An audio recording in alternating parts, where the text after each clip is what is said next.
find fantastic and interesting is that again, I usually expect really highly for names like Tsubaki and Adikar to get to the top, but obviously you see Gold is such a monster, and Marnefarmer, which we don't see often. Again, being number 1 is not that easy, so we'll see what his playstyle entails, and I can already see he runs a Marnchi. Yeah, and if you've seen a little bit of what this Barnchi has been doing, Blue, he has relax. He has relax on the Barnchi, so trying to bring it back to the old relax meta, if you remember that, Blue, a very long time ago. Probably when we first started these tournaments off, relax was everywhere, so Marnie trying to work with a little bit of that. He's also been doing really well with the Tataru, so we see Kamiii, he has the Scunch. But Marnie going with the Tataru, we'll see which one's going to pull ahead. But man, I don't think we've seen Kamiii in this tournament because that's a triple fire team. Triple fire. You really coming prepared for this Crystle pressure. Absolutely. Again, sort of teams like Kamiii are sort of designed to counteract squads that rely heavily on that Crystle damage output. Prevents you from running sort of a triple Crystle sweeper combo. Otherwise like that. Obviously Marn doesn't really run that sort of way, but obviously Gyalis and Balash will be definitely scared off. And another thing to note is Marn does not run any water temps, so the only way around this really is to do solid wind damage, as you can't really go wrong with wind damage at this point in time. Yeah, definitely just some good old special attacking win. I mean, Marnie does have the only thing good against these fire types is something like a stone ball from the Tataru. That's going to be doing effective damage, but you're totally right, Blue. That's about it. That's about it that he has to try to deal with these fires. So Kamiii might be presenting quite the problem for Marnie's team looking at just at base level.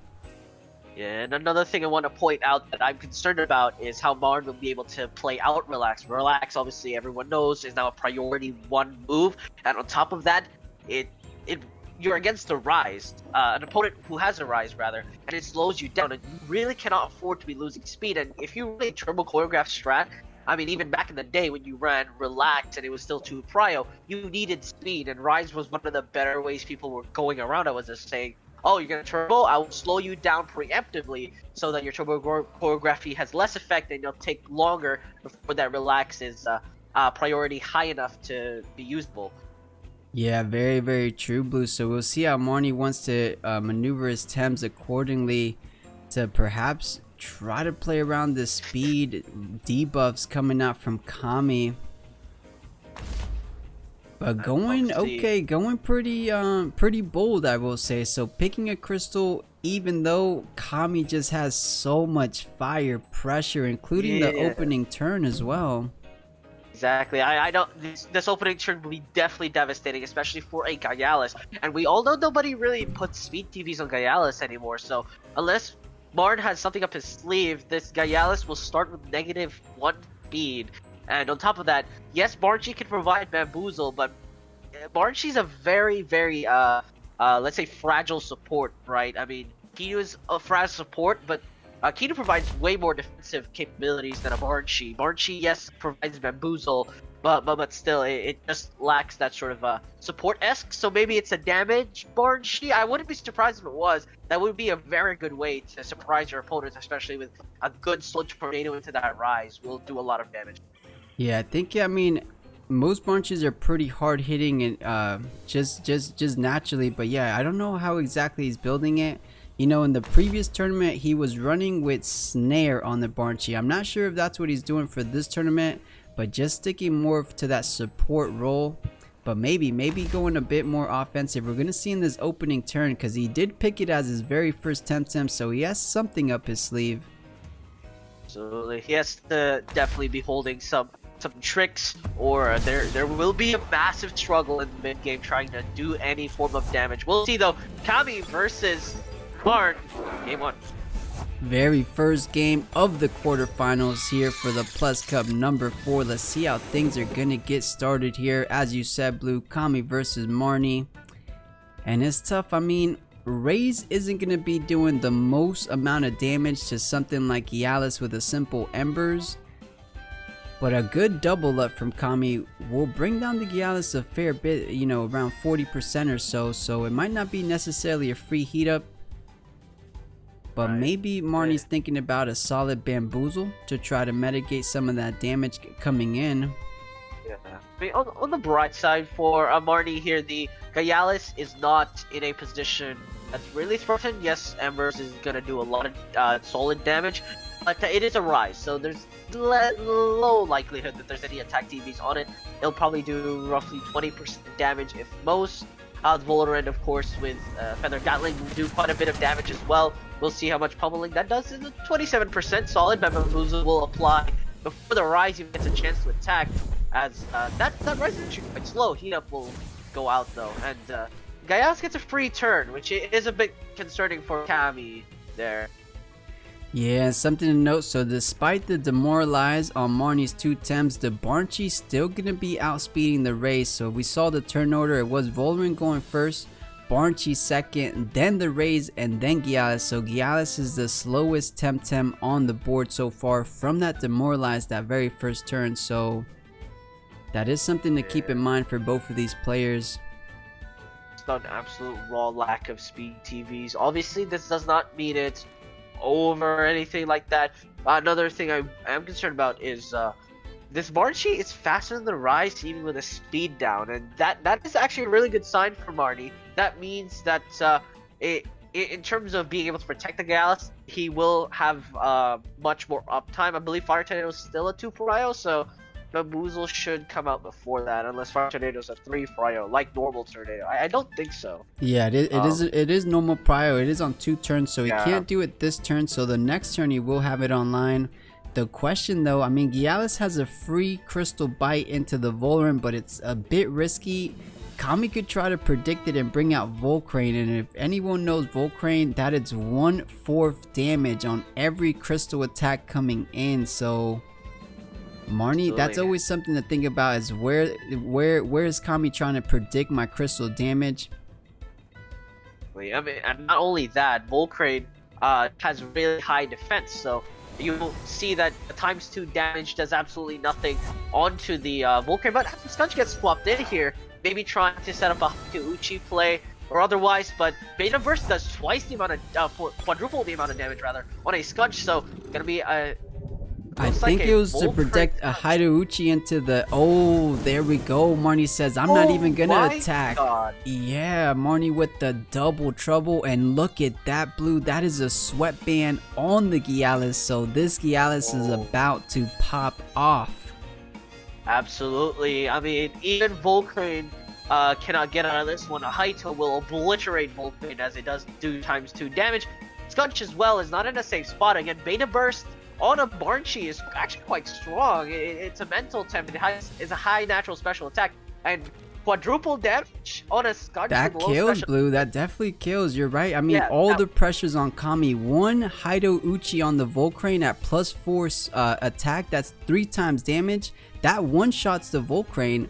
And Barnchi of Beta Burst pretty much one-shots the Scunch here. I mean, the speed is not in Marnie's favor, but the attacks themselves are definitely going to get the job done.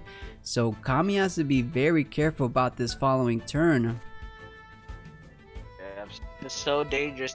I mean, if you guys didn't know, Ymir means God. So we'll see if he can pack the power, you know, the God's Fist, so to speak, from Hideuchi. Yeah, I mean, looking like a god so far. That's +4 attack. Fortunately for Kamiii, doesn't have the Kinu, because that would be completely out of hand, but still gonna play with what he has available to him. So it's still good for what he has. Let's see how Kamii's gonna react to these. Absolutely. The swap out Scunch, unfortunately.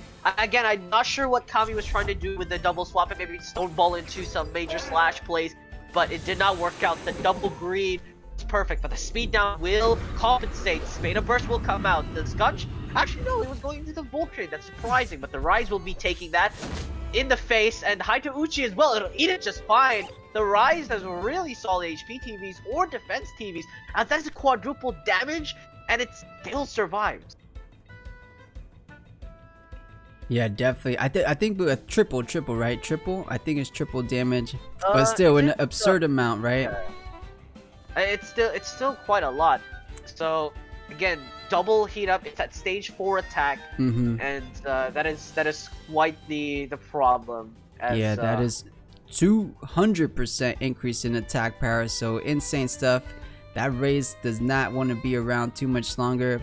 Fortunately though, Marnie didn't overexert on any Temtem. It did come at that speed though, so that's a -2 speed on both of those Temtems. And those are the ones you generally want to be a bit fast there. Exactly. This Kamiii is a bit in a scary position though. Yes, it is quite fast now. But still, you have to watch out for that Crystle bite. If the Realis doesn't die to double up, then you are gonna have issues. The question is now whether the Rise Fire Tornado with the Aquatic Whirlwind is faster than the Marnefarmer Bamboozle. The answer might be yes, if I'm being honest. Yeah, definitely. Aquatic Whirlwind definitely faster. I think anything coming from Yukama, which usually has a handful of speed TVs, should be faster than both the Barnchi and the Gialis. So Yukama definitely has a solid attack coming, but you know, Gialis still not overexerted. We haven't seen a Crystle bite, so most likely available to him. But the biggest question, I mean, it's so tough. The Crystle bite can go in any, into any of these Temtems except the Volcrane. That's what's keeping Marnie questioning his play so far. So not taking any risks, gonna be swapping out the Gialis. Straight into a Volorant. So Aquatic Whirlwind will be eaten just fine. The Volorant is very good at absorbing these water attacks. 20% damage is still quite a decent amount, especially from an Ukama. But Turbo Choreography instantly removing that debuff on the Barnchi, making sure that Bamboozle will be available, but the overexertion though will punish the Barnchi for that play, and then devastating amounts of damage, not actually as much as expected. The Volorant will eat that just fine, and now the Turbo Choreography means that the Volorant will have stronger hyper, and not only that, the Barnchi is now definitely fast enough for a Bamboozle to impose the Rise. Very true, and I do think the Barnchi had to overexert there, so it's not going to be getting off a play there. But actually, that was a beautiful swap out for Marnie there. Knowing that the Fire Tornado was online, trying to gun down the Gialis without any Kinu buffs on Gialis, a Fire Tornado would have done massive damage, and actually that was set up to kill. An Aquatic Whirlwind followed up by Fire Tornado would have killed the Gialis. So really good insight from Marnie, gonna be making the appropriate swap, mitigating all that damage, and not even 50% damage on the bird. That's just how tanky he is. So he brings out the Tataru, just making sure that there is there's no harm going into this Barnchi. The Ukama is forced to swap out as Noxious Bomb is a very devastating move against it. The Rise will also swap out, it's quite low, so any form of damage there is a bit scary. So again, Kamiii comes back out with the dynamic duo that he really likes playing here. So Toxic Bloom used there. Do some Poison Ticks. Luckily, these two Tems are okay for now, and Tataru is in a suitable position to really punish this entry, so perfect jab into Major Slash is available. Yeah, very true. I mean, Tataru also has something like a Stone Ball that's good damage onto Volcrane. As you mentioned though, Blue, Volcrane has high defensive, so maybe we'd rather go off with a couple perfect jabs to get things started here. There has been no perfect jabs this entire game, so maybe we'll be seeing a little bit here. Kamii's looking like he has a solid perfect jab followed by the Embers on the Volcrane, so that actually might be enough to take down the Volorant here. This is a solid position for Kamiii. Gets the ideal opening against what Marnie currently has on the field. What I'm concerned about is if there's any particular swap outs to like a Grandpa maybe to attack. But no, for the Gatling straight into the Volcrane, again high defense, so you can see very little damage done there. Only 11%. Look at and the Ninja Jutsu completely obliterating Volcrane's HP. And another Ninja Jutsu. We have ninjas on the board, ladies and gentlemen. A fast dinosaur and a fast swirl gets an instant kill on the Volorant, does not let it break free. Defense down, perfect jab on the Volcrane is solid, but the Gatling went first, so the defense reduction is after. And that double Ninja Jutsu doing so much damage there. Yeah, and it was that brawny. I believe that's 20 or 30% increase in physical damage, as well as the stab bonus. So Skunch is a neutral Temtem, Ninja Jutsu is a neutral attack, so that stab plus the brawny, that's just how much damage it did on the Volrin there. So insane damage coming out from the Skunch, enough to double up and take care of the Volrin. So really good play from Kamiii. Now Kamiii, of course, most likely has to swap out here. The Stone Ball will be lethal, most likely against Volcrane, and Skunch, well, Beta Burst will clean him out. So we might see a swap out, potentially the Rise on the Skunch position and Ukama back in. That's a decent swap out. Volrin is actually still available, so you can swap out Volcrane for Volrin and eat that Stone Ball quite nicely. There are just a lot of decent options here for Kamiii to stay in the lead. Of course, you have to be concerned about Gyalis. You can't really afford to use up everything in your arsenal to slow down the rest of Marnie's team. You have to watch out for that Gyalis coming back out. It is slowed down, which is very important because that means you can just counteract it by being too fast. Oh, and Blue, this is what I was scared of. I was about to mention Cage might be incoming to guarantee the kill on the Skunch. Let's see if Kamiii want to make any swaps here. No, in fact, the Perfect Jabs predicts that a cage may perhaps happen, or at least goes all out for the Skunch. So Skunch will most likely be sending it straight to the Shadow Realm, as Beta Burst will instantly knock it out. However, Volcrane wasn't trying to swap out. No, it went straight into Embers, and Barnshi neutrality will prevent the burn damage. But that is a lot of damage, and that's your only way to keep the Gyalis safe. But also, Volcrane is one of your only ways to deal devastating amounts of damage to Gyalis. So if a trade happens here, Kamiii will have a long road ahead of him trying to deal with that Gyalis. And I think this is exactly what Marnie had up his in his head right there. Just take care of the threats against Gyalis. So gonna be deploying the cage, and now Volcrane is stuck. Volcrane does not have the most amount of special defense. Something like a tornado, if this Barnshi has it, if it wants to overexert to do so, should be more than enough to take care of it. If it doesn't, a Stone Ball coming from the Tataru, since it's a -1 defense on the Volcrane, might be enough to do the remaining 40%. We will have to see though. Either way, the Volcrane is stuck for the time being. And I think that was a beautiful cage to just try to guarantee those Gyalis threats out of here. We'll see if it's going to work out for him. Yeah, this is so scary though. Both Fire Temps are out, so if anything, there'll be a trade here for at least one Fire Temp. Stone Ball is going to be slightly slower as the Rise did come in, so we might see double up on the Barnshi, but Barnshi can swap out into a Grandpa, and Grandpa will eat that just fine. So this is just a rough spot for Kamiii, because right now Marnie can swap out the Barnshi as well, neutrality prevents any form of status effects applied on the Barnshi. So we can see a swap out to a Grandpa, and suddenly these Fire Temps are unable to really punish Marnie for that very solid cage play. Yeah, it looks like he has a really good synergy on his team with that neutrality, the cage. I mean, Tataru has a turbo potentially available to him if he does want to go with the line of play you're mentioning, but instead, Barnshi going with the turbo onto good old Tataru here. Exerts to eliminate itself, preventing that a target, but still that leaves the Tataru there to get straight up Ember to the face. Major slash is this enough? We'll see if that is enough damage, and yes it will. Perfectly slays the Volcrane. Only Rise remains as the main fire source damage for against the Gyalis rather, but that means that you can demoralize the gas one more time, make it slower than a molasses. But this Tataru... Very true. That's going to be a -3 speed Gyalis. It does depend on who hits the board first. I mean, I do believe Marnie's 10 went down first, so he's going to be coming out first, and then the Volcrane went down second, so the Rays should be coming in after that. So yeah, indeed, super slowpoke Gyalis, but it's a bit of a free Gyalis if he wants to come in now. I should be already back up on stamina.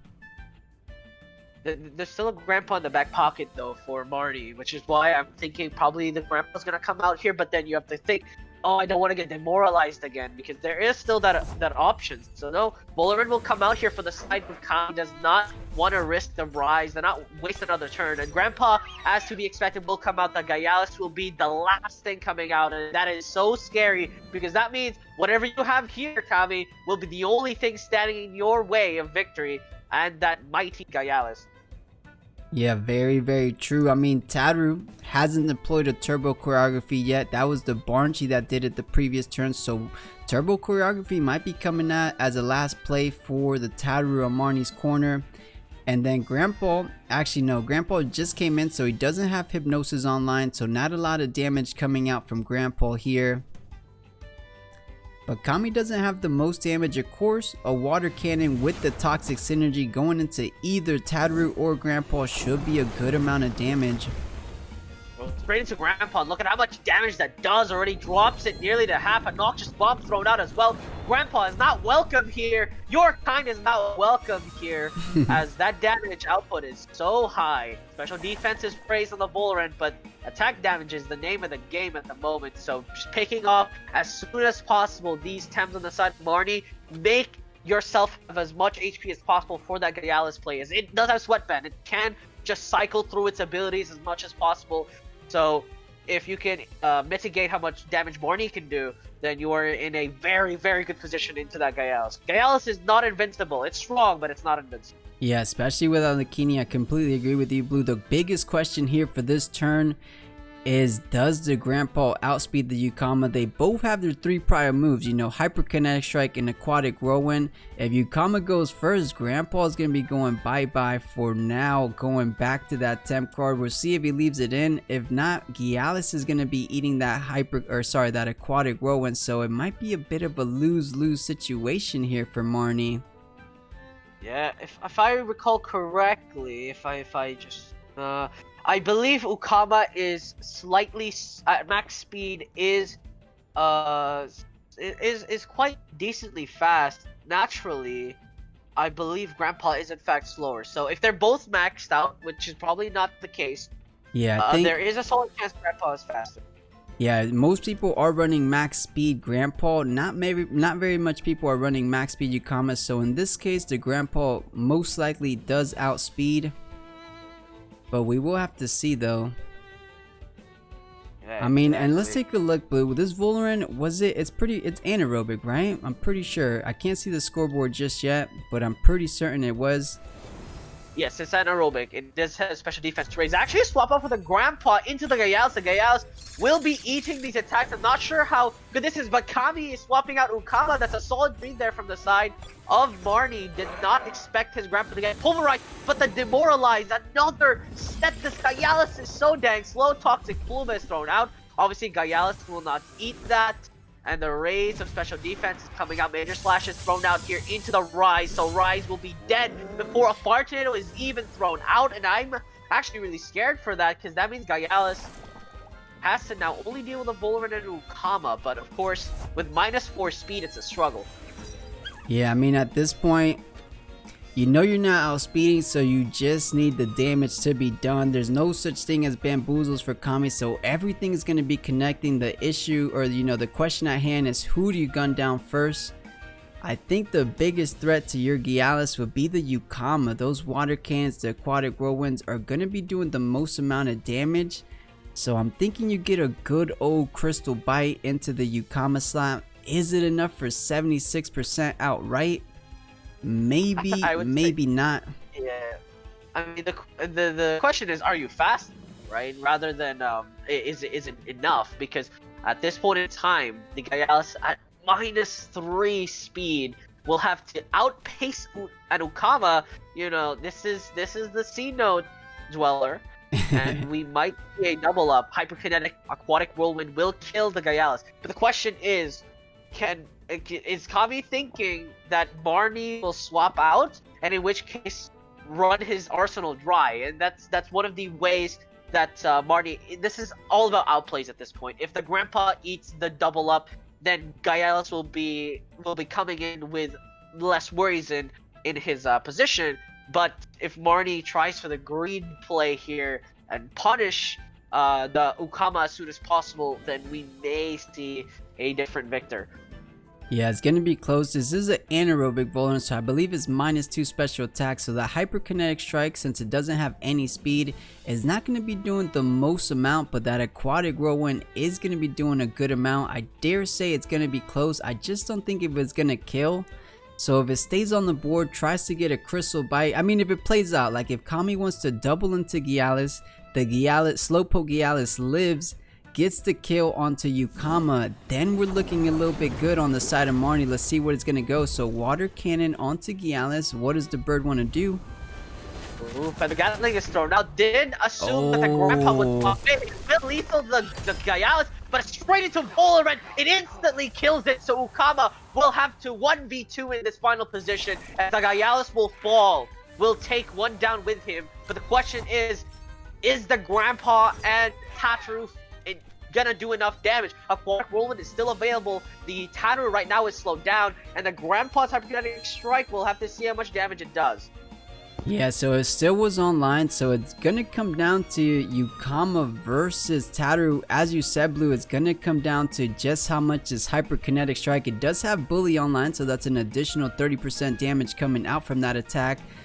I think Marnie might be squeezing this one out. I mean, it's going to depend how hard that water cannon is going to be coming out the next turn. I know Kamii's thinking about holding this aquatic whirlwind, or sorry, deploying this aquatic whirlwind, but it's not going to outspeed the grandpa. Let's just see how much it's going to do. Magnetic strike is thrown out, will slice Ukama in, but not enough. Ukama will get the chance to strike. Water cannon is thrown out, will kill off the grandpa. It is up to the Tataru now. If it has major slash available to kill the Ukama, and it does. Yes, we'll see if this is lethal. Ukama, it will kill it, and that will be game one. Yeah, super tight game. Marnefarmer making it. Alright, so here we go. That's the biggest question of the previous game. If you guys want to try to calculate that, will Aquatic Whirlwind do that remaining 9 to 8% that the poison did?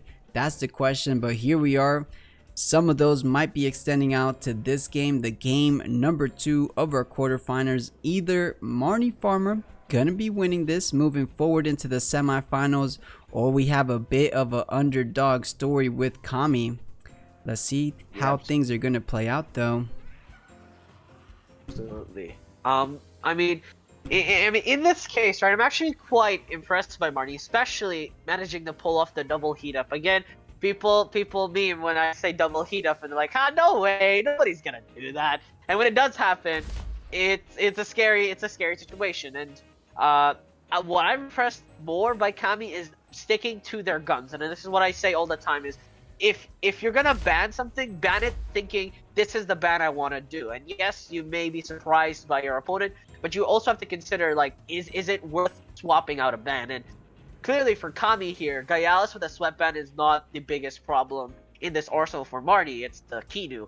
And I mean, that's a perfectly fine option to choose. And Barnchi Tataru opening this time for Marnie.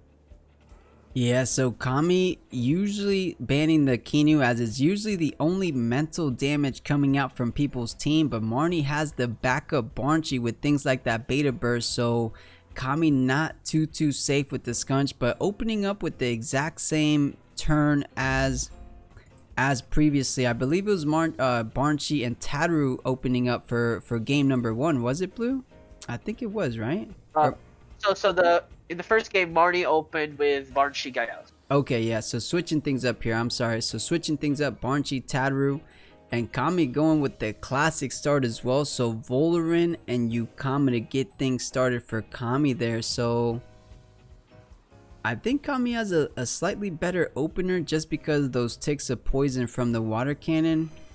But maybe if you catch it pretty good with a bamboozle, it might turn things back around, though. We'll see.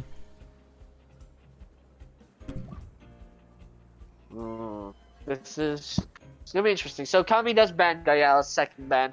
Lets the Pig Epic through and the Valash through. We have not yet seen Marnie run the Valash. I won't be surprised if he picks it up. His team, to me at least, it looks like it is kind of relying on that Crystle Tem providing that damage output that is needed. As if you look at this team pool, it's more so a a semi-utility on top of a Crystal Temp. Yes, the Grandpa is there and can do a lot of damage, but a lot of the setup is like turbos. You got cages on your Tataru, right? You got bamboozles, plenty. So Marnie's team is looking at quite interesting here. Kamiii, we'll see if it's enough here. Yeah, I feel like looking at Kamii's team, picking Valash is just a bit too risky, and I think Marnie agreed with us here. So let's see how this game is going to play out. This is game number 2 of our quarterfinals. We will see. I'm actually curious if the Barnchi wants to stay in and just protect the Tataru perhaps, but not too much pressure. I mean, you got a solid perfect jab from the Tataru, but you don't got our usual physical pressure following up the perfect jab as we're so used to seeing. Something, you know, like Tataru Tuvine, Tataru Mastion. So I'm actually really curious how Marnie wants to play this out in the opening turns. I think I want to point out as well is that Tataru has not revealed his 4th position ability, I believe. He's revealed Cage, Perfect Jab, and Major Slash, but I don't think he's revealed Turbo Choreography. The one time it got buffed was because of Barnchi. So we might see a 4th ability here, probably Stoneball, or if I'm crazy, he might have already used Turbo Choreography and revealed that.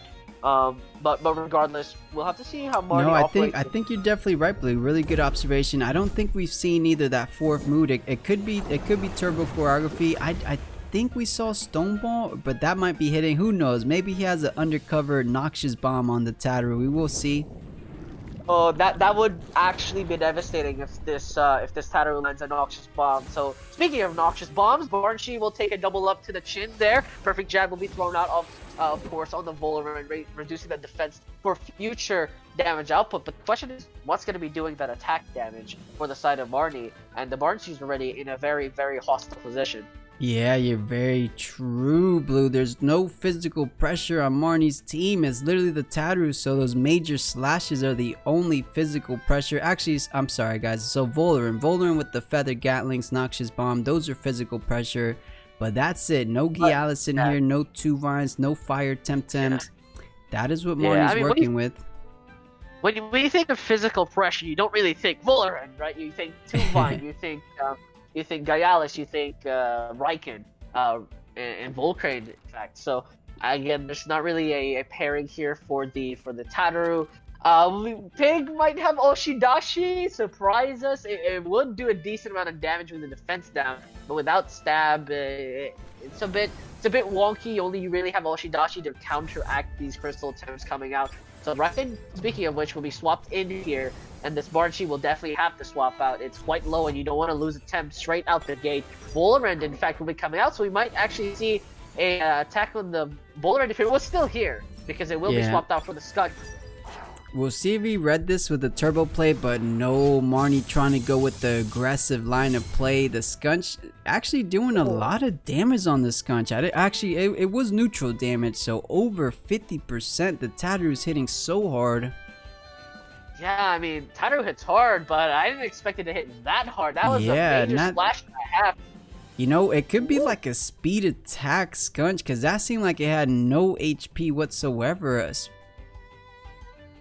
Skunch's defense is pretty decent, so I wouldn't be surprised if this Tataru maybe has max attack, because that was devastating. Major Slash, it does do, I believe, 100 damage? No, I think it's like 130, honestly. It's huge. I mean, it looked like 130 how much damage that did, so it does do 150 damage. You're absolutely right. Yeah, so, huge. This might be a max attack Tataru, completely obliterating the Skunch. I mean, the perfect jab Ember's play is still there, but the Skunch, he did not expect to get pulverized by little old Tataru here.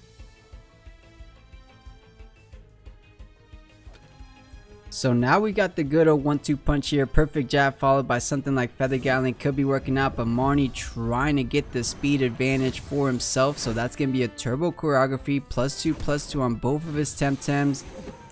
And Kamiii keeping things reasonable. Just going with a solid perfect jab. Perhaps the Embers onto the Volar. Let's see. Oh. A straight up Meteor Quartz actually is thrown out. Does so much damage on the Volar. That is a solid punish. But the Skunch, again, in a position where it has to swap out or eat another Major Slash and go down here. Riken can throw it out on Embers, But Marnie will probably swap out the Volarant.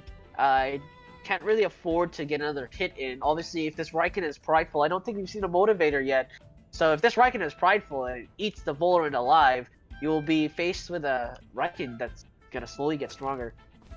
Yeah, slowly and surely could get out of hand for Marnie, so Kamiii definitely has to be aware of that. I think it is. We haven't seen a motivator tick, so it most likely is going to be a prideful.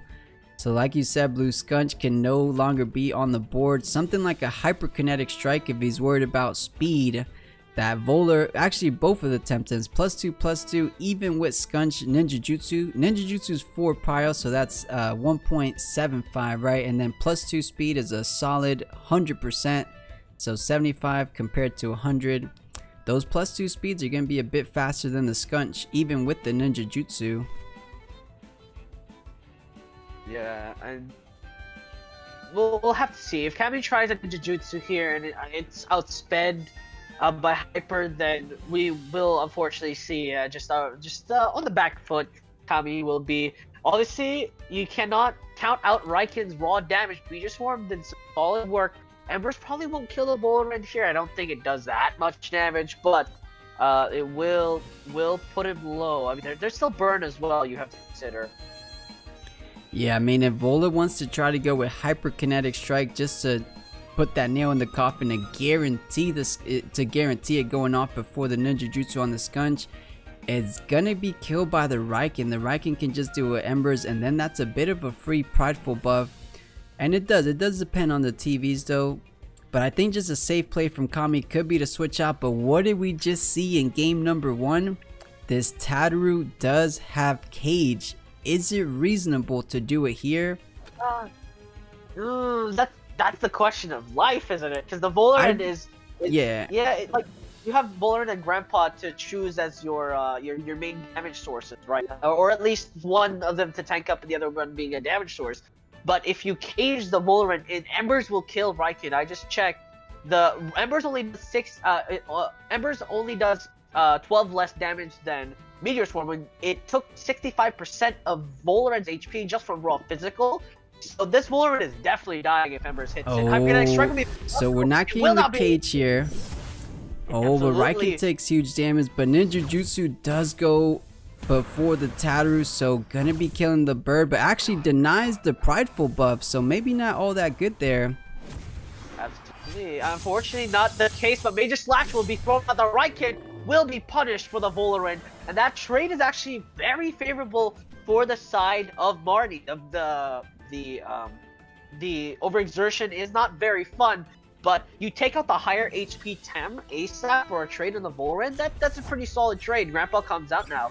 And the Skunch, albeit the Tataru is unable to do anything, the Grandpa will certainly do some solid work here. Maybe perhaps a Wind Burst just to clear out the Skunch. The 1-for-1 trade definitely, I would say favoring Marnie there a little bit more. Yeah, I 100% agree with you, Blue. That was a Riken relatively in the green HP, so that was a healthy Riken. You ignore the weak Skunch, because something like what you just said, a Wind Burst could take care of the Skunch right now.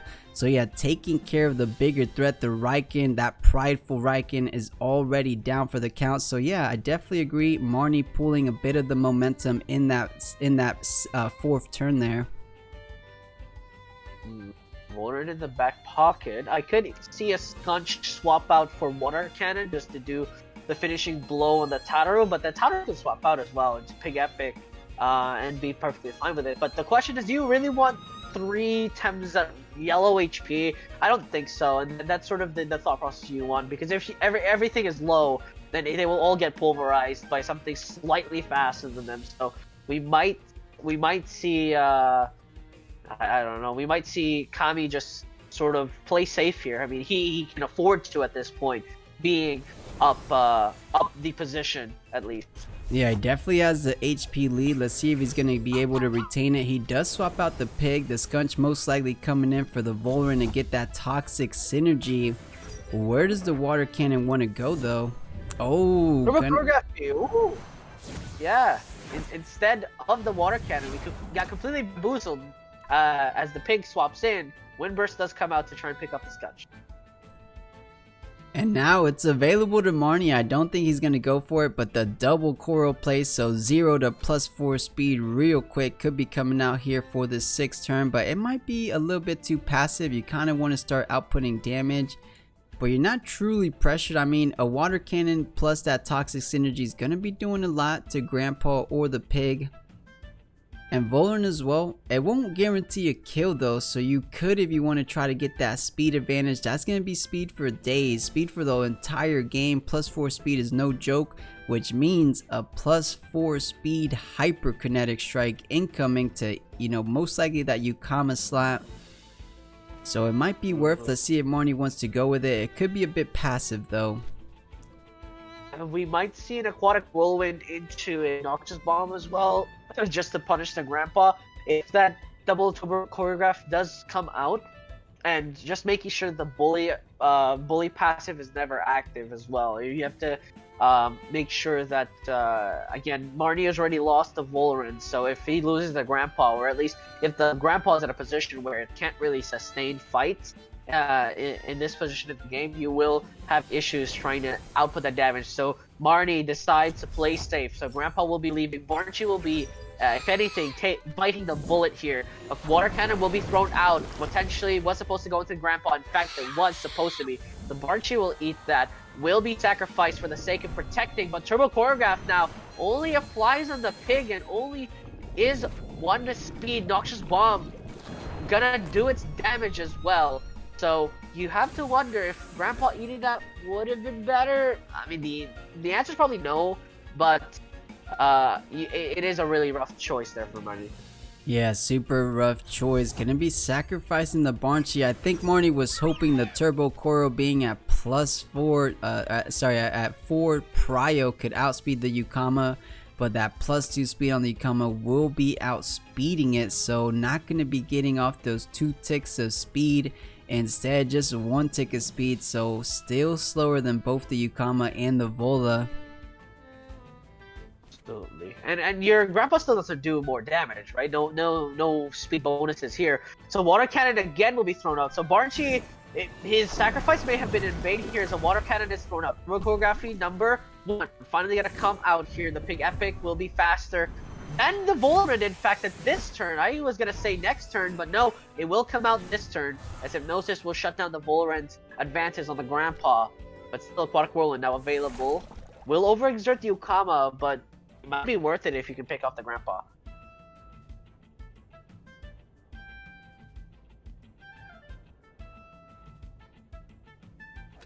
Yeah, so the pig at +1 outspeeding the bird, so guaranteeing the sleep there. At least the Grandpa did indeed get that speed bonus there, so it did come, you know, one turn later though. It did come at the cost of the Barnchy, but it is what it is. Let's see if he's able to turn things back around, because Kamiii definitely seems like he has a good control of this game so far. Yeah, absolutely. The Grandpa, obviously, Grandpa loves to be ahead rather than behind, so recovery is a bit rough here. Has to pick off 1 more attempt at least to get that bully buff back in it. But right now, Marnie in a position where this Yukama may Aquatic Whirlwind pick off the Grandpa, and you'll be stuck with Tattoo and Epic to hold out against a Volarant. It's gonna be rough. It is a +3 speed, so it might be matching the speed of the Yukama though, because that is 50% increase in speed. Yukama's 3 prio does 50% increase in its speed as well. So it's gonna come down if the Yukama's speed TVs are faster. Some people do tech in faster speed than the pig, but pig gonna be going a bit more passive, so another turbo there. Just throw out Hypnosis is actually quite faster than Yukama. Maybe perhaps was just an attempted rest, so puts the combo into sleep, and this is a danger zone here for the side of Kamiii. He lets the speed get away from him. And yes, stamina is an issue, but you don't need stamina if your enemy Temps are dead. So in a position where the double Hypnosis is available, the Volarant is alert, so get a hit out. I'm wondering. Yeah, interesting.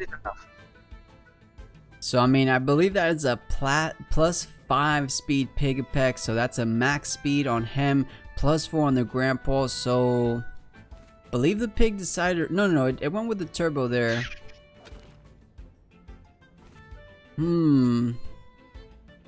I guess maybe just trying to go into the Vulran, but that's a +2 special defense, so a lot of damage not gonna be coming its way. Let's find out what Marnie has up his in his mind so far.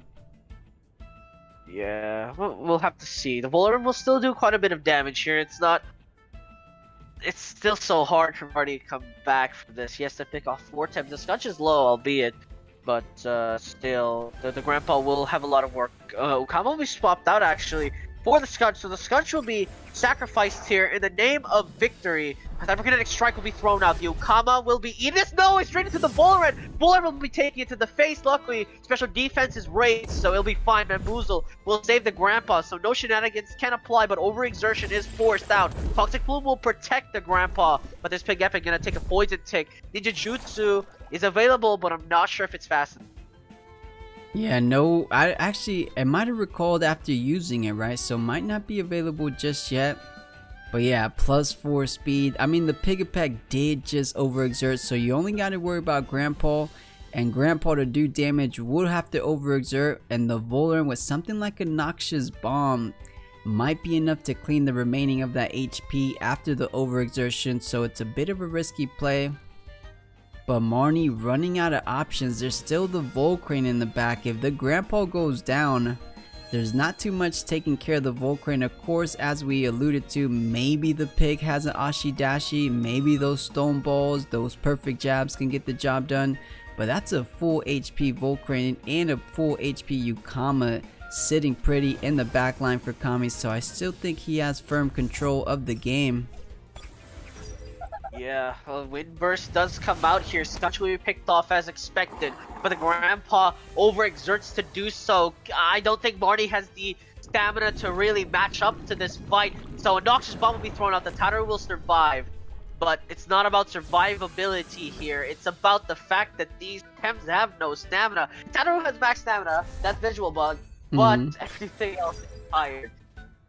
Yeah, so something like this is a bit of a checkmate on the Grandpa slot, so there's nothing Marnie can do to kill the Ukama, so a water cannon into the Grandpa slot. Either you're killing the Grandpa or you're killing the pig because of that poison ticks to do the remaining 25% if need be.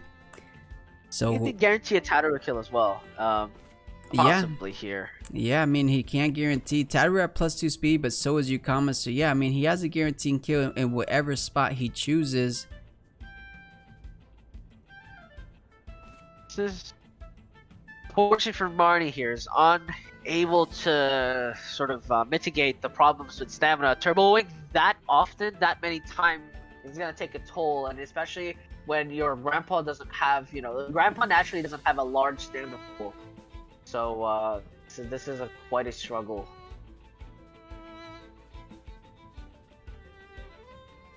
Yeah, and 18% on the Tattler. I mean, Tattler at +2 maybe gets off one final attack, one perfect jab to try to set up, but maybe that's only good enough for Ashidashi to do something down the line. So let's see Marnie swapping out the Grandpa, bringing in the pig. Where's his water cannon going? Okay, in the pig, so guaranteed kill perfect. With the poison tick.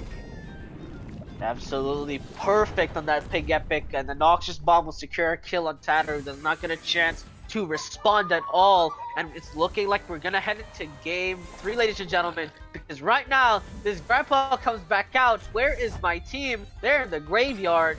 Right now, your speed will not matter. Cannot survive 3 other Tems. We're still in the back pocket, but no, we're not even gonna get that far.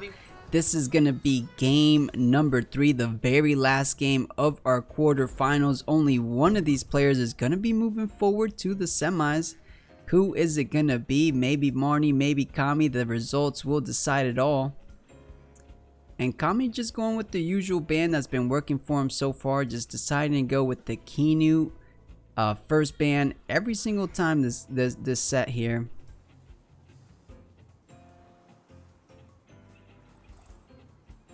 No.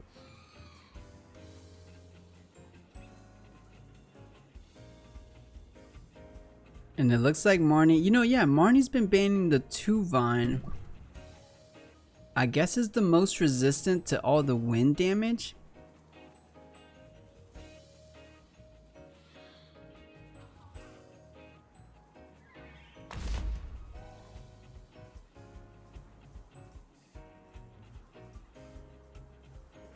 And it looks like Marnie going with what he's comfortable with, just starting things off with the Barnchy one more time.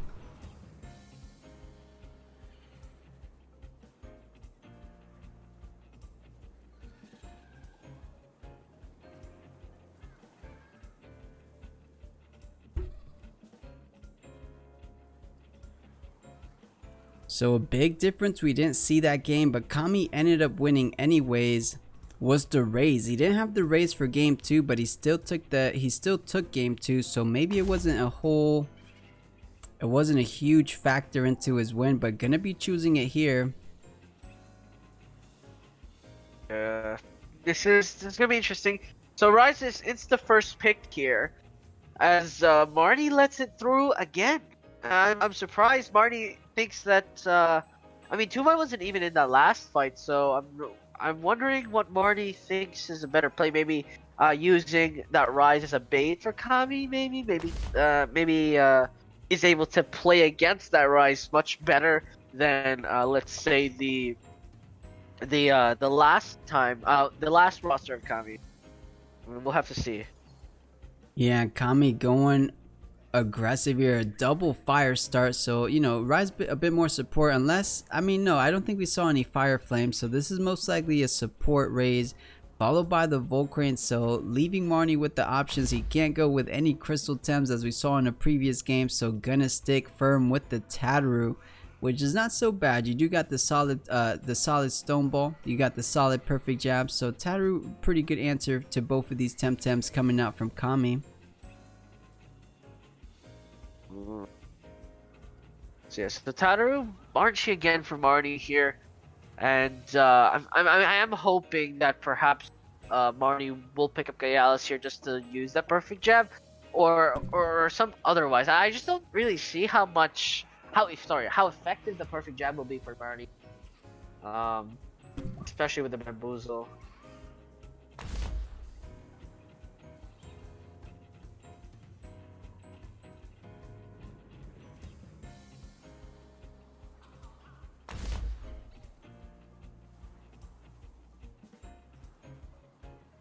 Alright, so Marnie gonna be guaranteeing the bird and the Piggypack on his team.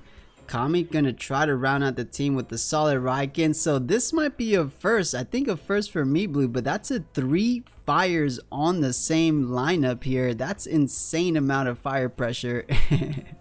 Yeah, I mean, if your opponent's not showing a stone ball on their Tataru, I say free game, right? Absolutely. Like you're going straight hunting at this point, and if the Valoran Marnie is using his anaerobic as well, what can it do against a full attack lineup, right? I mean, you can't really punish, or you can't really punish a full attack squad if you have no way to defend against it. So we'll have to see how Marnie goes against this. Of course, the lack of versatility for the side of Kamiii will be a weakness. So chances for both players here. Yeah, and the biggest to take away from Kamiii though is that Marnie just didn't have any water temps. Marnie maybe not anticipating a lot of fire pressure in this monthly here. So yeah, not any direct answers, not even a Wimplum. Usually if you don't have, a solid Yukama, you at least have a Wimplum, but not even that there. But let's see, he made things work in game number 1. Can he make things work for game number 3?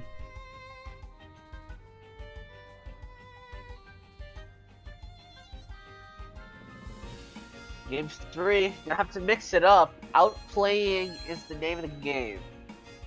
Yeah, so let's try to think. I mean, there's only perfect jab available on Marnie's side, so something Kamiii could do. I mean, double up into perhaps Barnchy, anticipating a bamboozle onto Tataru.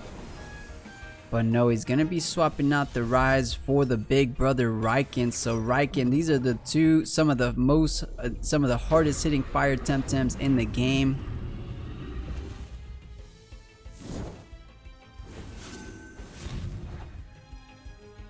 Oh, Stone Ball is connected, is visible, but the burn is applied. Perfect jab as well, thrown out, but that's a lot of solid damage. Want to kill Tataru off as soon as possible, and completely understandable. You kill off Tataru, you lack the damage, or the double damage at least, to really scare off these fire attempts.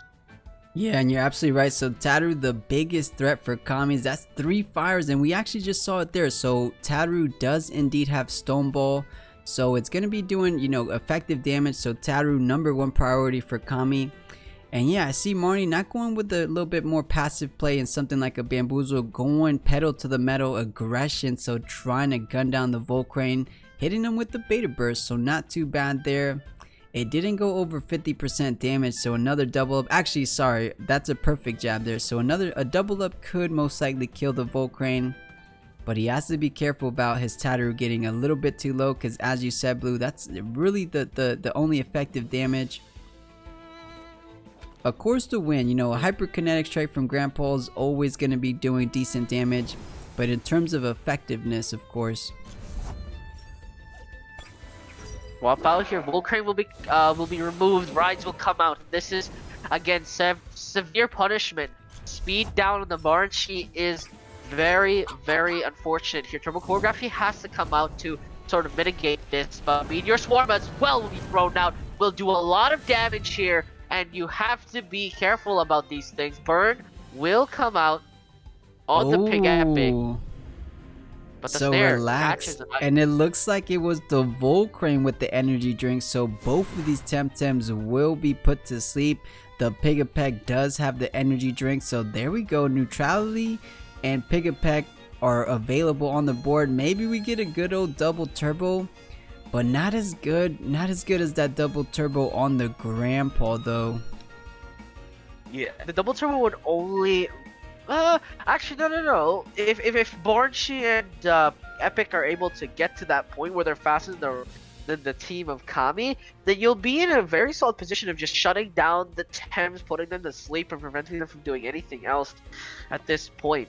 So, I mean, it's a possibility. It's a very likely one, in fact. Yeah, I mean, he has all the space here. He doesn't really want to wake anyone up. He doesn't have the pressure, so maybe swap out Banshee for Grandpa and Turbo with the Pig. Maybe a solid play, because Hyperkinetic is going to be doing decent damage to every single Temtem on Kamii's board, so trying to prioritize setting that up might not be the worst idea. Because yeah, there's no Temtem right now that just eats a Hyperkinetic. Every single Temtem on Kamiii will be taking a good chunk of damage.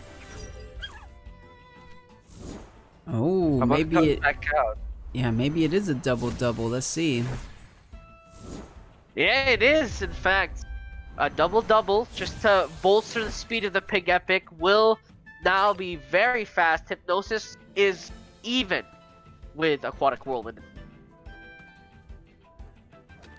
Yeah, so Raiken does have alert, but at +4 speed, Yukama even coming out last turn is gonna be put to sleep if Pig Epic chooses to do so. The only thing is you're kind of just playing so passive, you're not doing damage, but I mean you can start pulling ahead once you start solidify that speed advantage, but you kind of needed it more so on the Grandpa, because Banshee not gonna be doing a whole lot. But little by little, I mean, it's still really early in the games.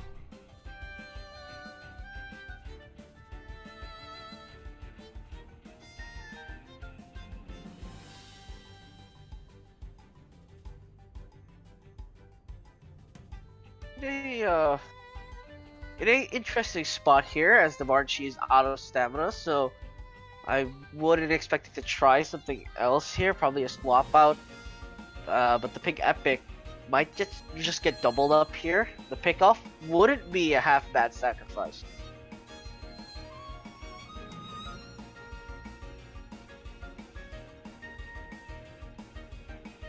And yeah, something to note, Yukama has no toxic synergy, so no additional ticks of poison, so you have to get, actually the embers could get the job done on the Pig. I was about to say there's no Fainted Curse potential, or sorry, no potential to not proc the Fainted Curse, but I guess the embers are still there to possibly do that for you. Be down again here for the side of Marnie, slowing down that triple choreography. The Bamboozle will save the Tatter here, but the Meteor Swarm will do decent damage on the Pig Epic, actually quite less than I expected. Big Epic, very, very beefy in this position. The Raiken doesn't do enough, so Hypnosis is available, and Stone Ball will definitely clean up something, unless Kamiii can do something about it. Yeah, it's gonna be tough. Look at that Tattaru's speed though. That is a slow poke indeed, and Tattaru was already slow, so -3 speed won't be outspeeding anything. Even yeah, literally anything. It's gonna be the slowest Temtem in the game so far. Unfortunate at this point. I mean, I don't think Snowball will be fast enough. I mean, who knows? We'll have to see if this is the play. The Tattaru. Oh yeah, Hypnosis will be thrown out here, just trying to save the Tattaru actively, shutting down the Raiken from doing any damage. A Fire Tornado will come out before the Tattaru. Will this be lethal? If the Tattaru actually no goes on the Pig Epic, wants to pick up the Pig Epic, but it's not enough. The Raiken is asleep, and this perfect jab wakes up. No, remember the soft touch. The soft touch keeps it. Absolutely. So solid play for Marnie, putting it to sleep, and as well as get the minus defense down. I think he thought the Rays were going to be swapped out, as we're used to seeing from Kamiii. He's been swapping in and out the Rays since the very first turn.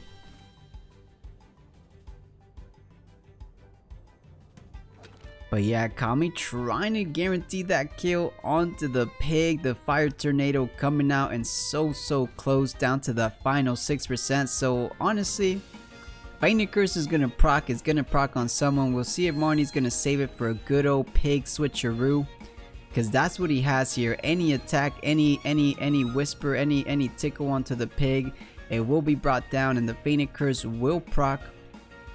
So we'll see if Marnie is gonna be able to use that towards his advantage a little bit later on.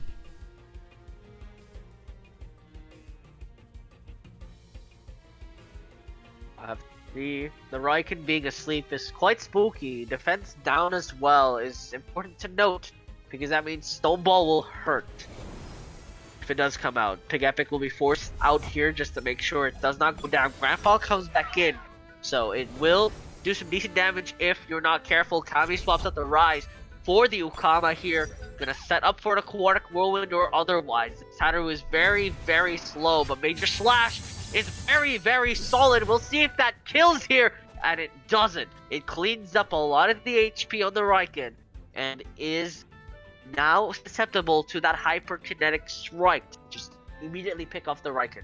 Yeah, doesn't have any additional speed though. Grandpa just chilling at base speed right now. But yeah, I think still at base speed, a hyperkinetic strike should be more than enough to clean up that remaining 28%. I thought we could see a bit of a turbo play from Marnie here, but I think the Major Slash, you know, going on the offensive here is exactly what he needs to try to bring things in his favor. And trying to take the Raiken down will be a huge step, of course. We'll see if Kamiii wants to take a bit of a risk. I think it's a fine swap though. It could be another swap into Rays, and that's going to be a -4 speed Tattaru. Because yeah, Raiken not too safe, but neither is Tattaru, so potentially a double swap. You know, something like Aquatic Whirlwind, Water Cannon onto Tattaru. It's going to be hurting. It's going to hurt Tattaru a good amount. Might not kill all the way. Yeah, swap out here. Rise will come back in, slow down the Grandpa. Hyperkinetic strike will be punished as well. Quite a suffering, especially for a Grandpa. Swap out the Pig Epic. So maybe eat an attack triple choreography, just trying to speed up here. Gonna set up the hyperkinetic strike a little bit at least, but Aquatic Whirlwind will be thrown out. We'll see if that goes into the Pig Epic spot, because if it does, it will do a lot of damage. But no, go to the Grandpa. Yeah, so Kamiii, super solid read there, predicting that good old Pig switcheroo. Gonna be Aquatic Whirlwinding the Grandpa there, so really good insightful play from Kamiii. Doesn't fall for the bait. I guess a bit, it wasn't totally obvious, but a bit obvious since the Tattaru was in danger there. I mean, I honestly wouldn't mind if the pig just died right then and there. Right now, it's the fastest thing alive, and that means you can shut down half your enemy's team before they get the chance. And with Grandpa and Pig Epic here, you have a chance to put these two items in front of you to sleep. Pretty much, like, yeah, for a round. Yeah, very, very true. So that's a +5 speed, as you mentioned, Blue, +1 speed, Grandpa. So you're absolutely right. Double Hypnosis could be coming out. If Kamiii wants to try to play around that, maybe the Volcrane comes out. I believe that is the energy drink target on the side of Kamiii. So maybe, but yeah, Blue, I could see a double Hypnosis. You do outspeed here, but nope, going for the turbo play. So let's see if anything wanted to attack into the pig there. Ooh, Hypnosis will shut down the Ukama, and I wouldn't be surprised if a Hypnosis came out on the rise, but no, it doesn't come out first, or maybe never happen. Fleeting Curse will drop the Rise's HP, and I missed what Grandpa did. Did I? No. What? Grandpa did the Hypnosis. The Hypnosis on the sleeping Ukama right now. Right. Okay. Right, that makes sense. Alright. Tataru comes back out to Stoneball, most likely the Rise. I'm wondering what Kamiii can do here. He might just let the Rise bite the bullet, but I'm not sure if that's all. Maybe let the Raiken go down. I don't know. It's a very interesting spot where the Sconch hasn't had time at all to play, and the problem is because this Barnchi is hiding somewhere. He's waiting for his opportunity to come back out to instigate the Sconch, and all of Sconch's moves do not work on Barnchi. Yeah, we will see. We will see. I think a solid play. I mean, you know, Ukama most likely staying in, so possibly, you know, a perfect jab. You won't wake it up because of the soft touch, so maybe perfect jab onto Ukama, not too bad. Try to set up for a major slash play the next turn, or you just try to double into the raise here. Could be another solid line. Whatever comes out, either the Sconch or Volcrane or Raiken, it's gonna be looking at good damage. We saw how much a major slash did on the Sconch. It was well over 50%. So, you know, maybe a +3 speed hyperkinetic strike followed by a major slash onto that right spot might be devastating. Let's see what's going down here. Raiken comes back out. Hyperkinetic strike is going to be thrown into the Raiken spot. So Raiken will be sacrificed in the name of survival. And this Ukama unable to retaliate. Turbo choreography just nullifying the effects of that demoralize as much as possible, keeping this Grandpa in the game. Yeah, so just trying to put back down the speed. The demoralize will be kicked off one more time, but now the Ukama's awake, so neither of these Temtems feeling too comfortable. An aquatic whirlwind, a water cannon, it's gonna be doing good damage. It might not kill outright within just a single Ukama strike, but something like a double up might do the job. Grandpa, of course, does have Hypnosis back online, so you could, of course, sleep the raise, but then it kind of just leaves the Ukama to roam free. Nothing's taking down the Ukama as it stands right now on Marnie's side.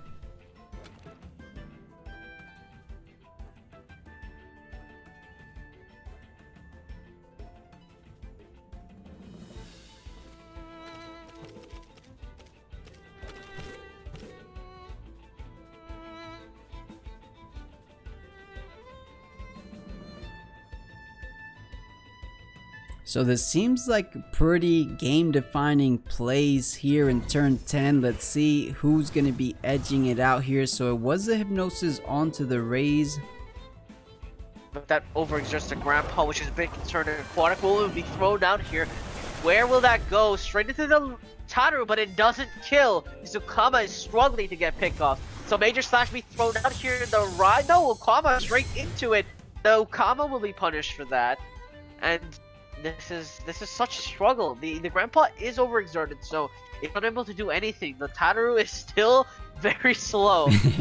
So yeah, that's an understatement. It was, I believe, I mean, it hit a turbo off, right? So it was at -5 speed. Now it's at +3 or -3.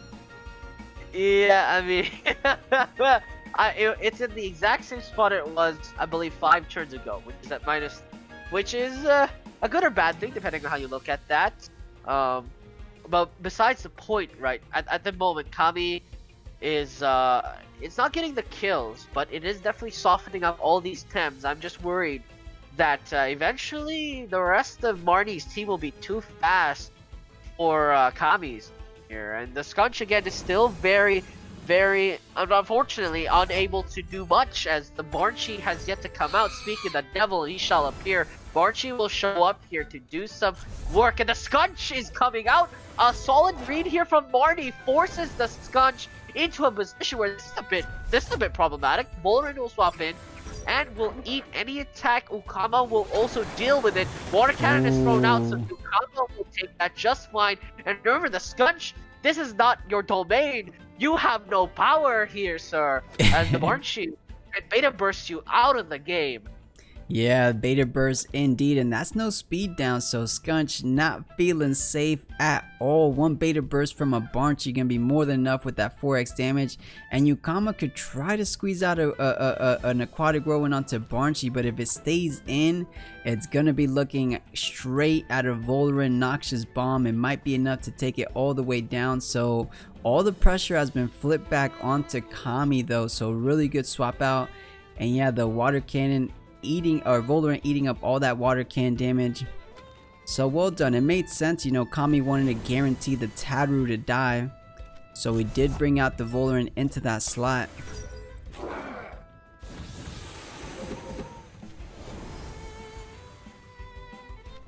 And now Kamiii taking a page out of Marnie's book, gonna go with a double swap of his own.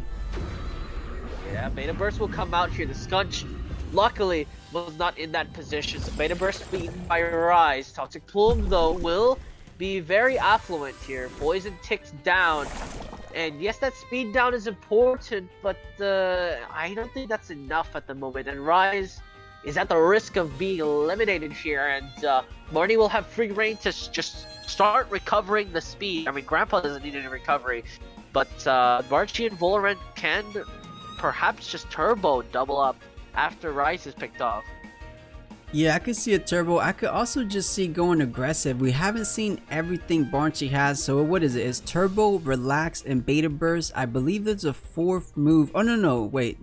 Turbo, beta burst, relax, and bamboozle. So we have seen it. So there's no tornado, there's no wind burst. I was about to say if there were, those would be devastating amount of damage, but let's see if Hyper could do the job. Okay, for sure on the raise. I was thinking on the Volcrane. Yeah, I mean, regardless, Rise will be picked off here. Volcrane will Embers, but no burn. And this Barnchi, it's not even close to picked off from that Embers, so another Embers will not take it out. It will be down to Kama to eliminate the Barnchi, and this Voldrin can still take quite a bit of damage from Embers and such, but this is not looking good. Barnchi has to die for the Scunch to do anything here. Yeah, so Marnie maybe realizing that might be leaning towards protecting the Barnchi. I'm thinking that's probably right since Scunch is at still 100 HP. But a bit of a win condition for Marnie is also that Voldrin doesn't have too many answers. As you mentioned, Blue, the Volcrane with the physical pressure, Scunch as well will get the job done, but Voldrin looking like a threat as well. You know, Volcrane is at -1 defense, so whichever target, you know, Feather Gatling into Volcrane and Noxious Bomb into Ukama, it's gonna be doing really close to near death damage. Oh, and keeping it in. Let's see if this is enough. Yeah, the Beta Burst connects and Volcrane will be picked off. Unfortunately there, the Ukama has to pick off this Barnchi for the Scunch to be available, but unfortunately, Kamiii will only have 2 attempts against 3. We'll see if it's enough later. Aquatic Roland is used to pick off the Barnchi, does not give it a chance. Feather Gatling will put Ukama in the red, and the Scunch finally comes out. Is now safe enough to fight, but this is not a good situation at the moment. The Scunch will have to do some major work, major jutsus, major slashes, held anger maybe, because right now that would be pretty cool. But let's see. So the final 2 Tems remaining for Kamiii.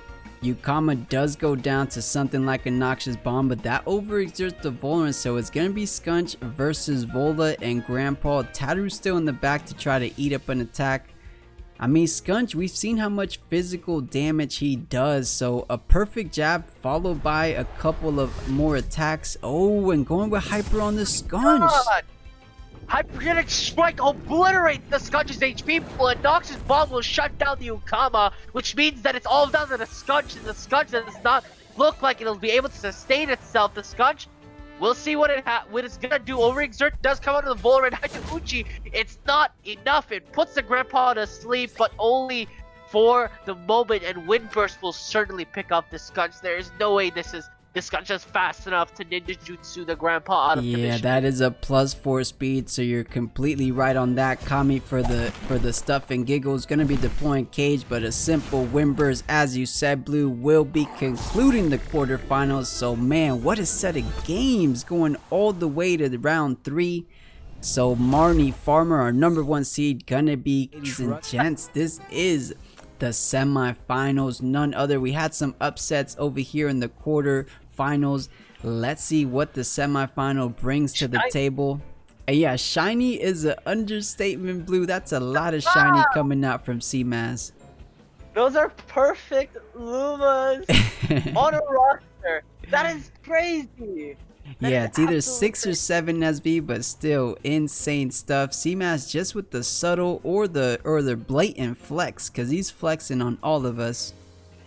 Maybe he blinded gold with his amazing Lumas here. Just absolutely could not see what was happening. The shiny was too much, it was too bright, and Gyalis will be banned instantly by Adikar. Would rather not face that in combat, and Cmaz agrees, and we will go Gyalis-less in the first game. Yep, no more Gyalis. Maybe picking Win. Actually, I don't remember it was Cmaz doing it. I believe it was Marnie that had it, the sweatband Gyalis. Maybe these players also doing something similar, because if you ever see that, you want to pretty much instant ban the Gyalis. Maybe these players had it. We got to take a look though. So Adikar, just starting off super standard, gonna be going with the Volar and Mashuk start. I'm surprised about the Mashuk pick actually, because Mix does do mental damage, so Mashuk might not be staying for too long. I wouldn't be surprised if it did swap out.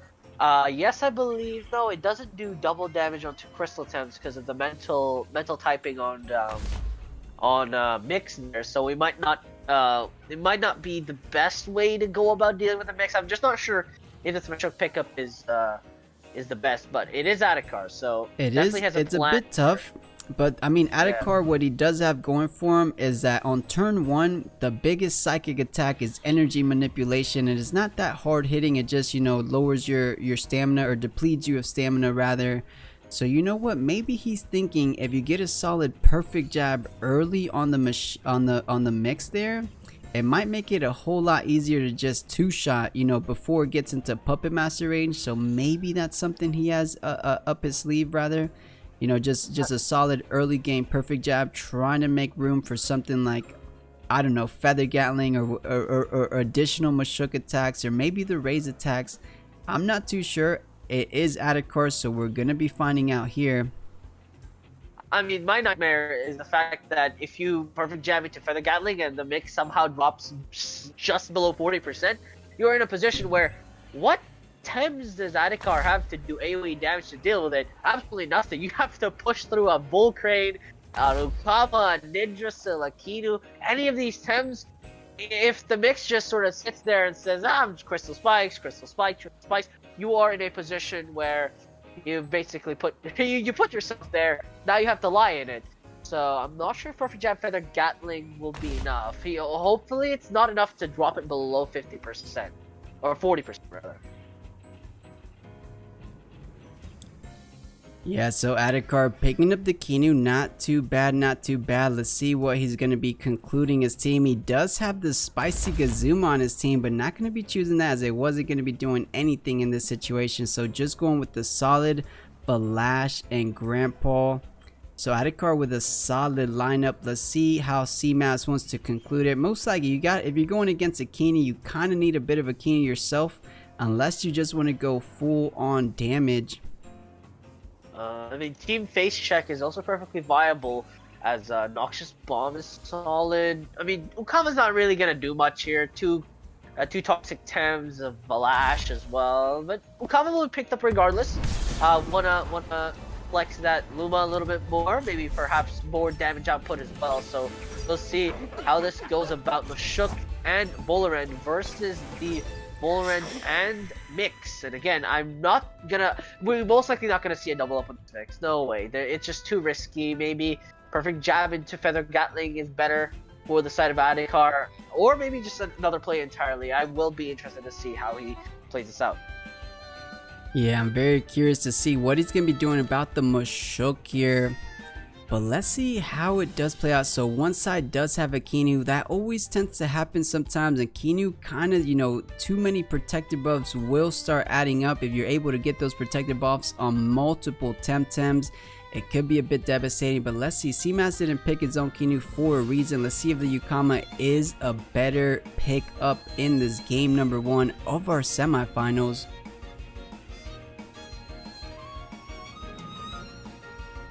Right now, Cmaz and Adikar will see how he does against this, and both taking their time with the first turn here. The first turn is very important. To keep things just super standard, I mean, Adikar's line of play is kind of what we've seen all the time, right? Perfect jab, Feather Gatling. Perfect jab, Feather Gatling is what we're used to seeing from those Mashuk Vola openings. Let's see what they got though.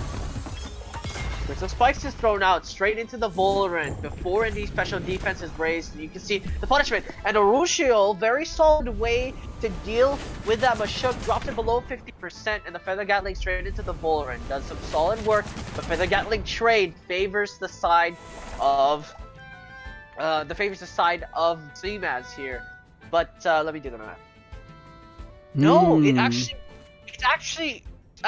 it's gonna live at 41.5%, so Mix will literally be just above Puppet Master. Alright, well, I mean, he still has 3 turns to go on those poisons, so, he did the Urso, so obviously the line of thought for Adikar is try to 2-shot it here, bring it into that 37% range, and let the poison tick do the rest. I think that could be what Adikar is thinking. However, he leaves his Vola in here. That Vola's not going to be sticking around for too long.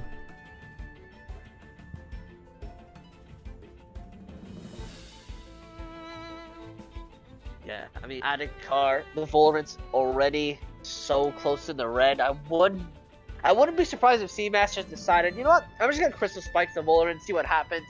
As I mean, any swap in isn't gonna be the greatest swap in if I'm being honest here. I mean, well, what do you really swap in here? You don't want the Grandpa to take too much damage. Kidu maybe? No, not even Kidu. No, not Kidu.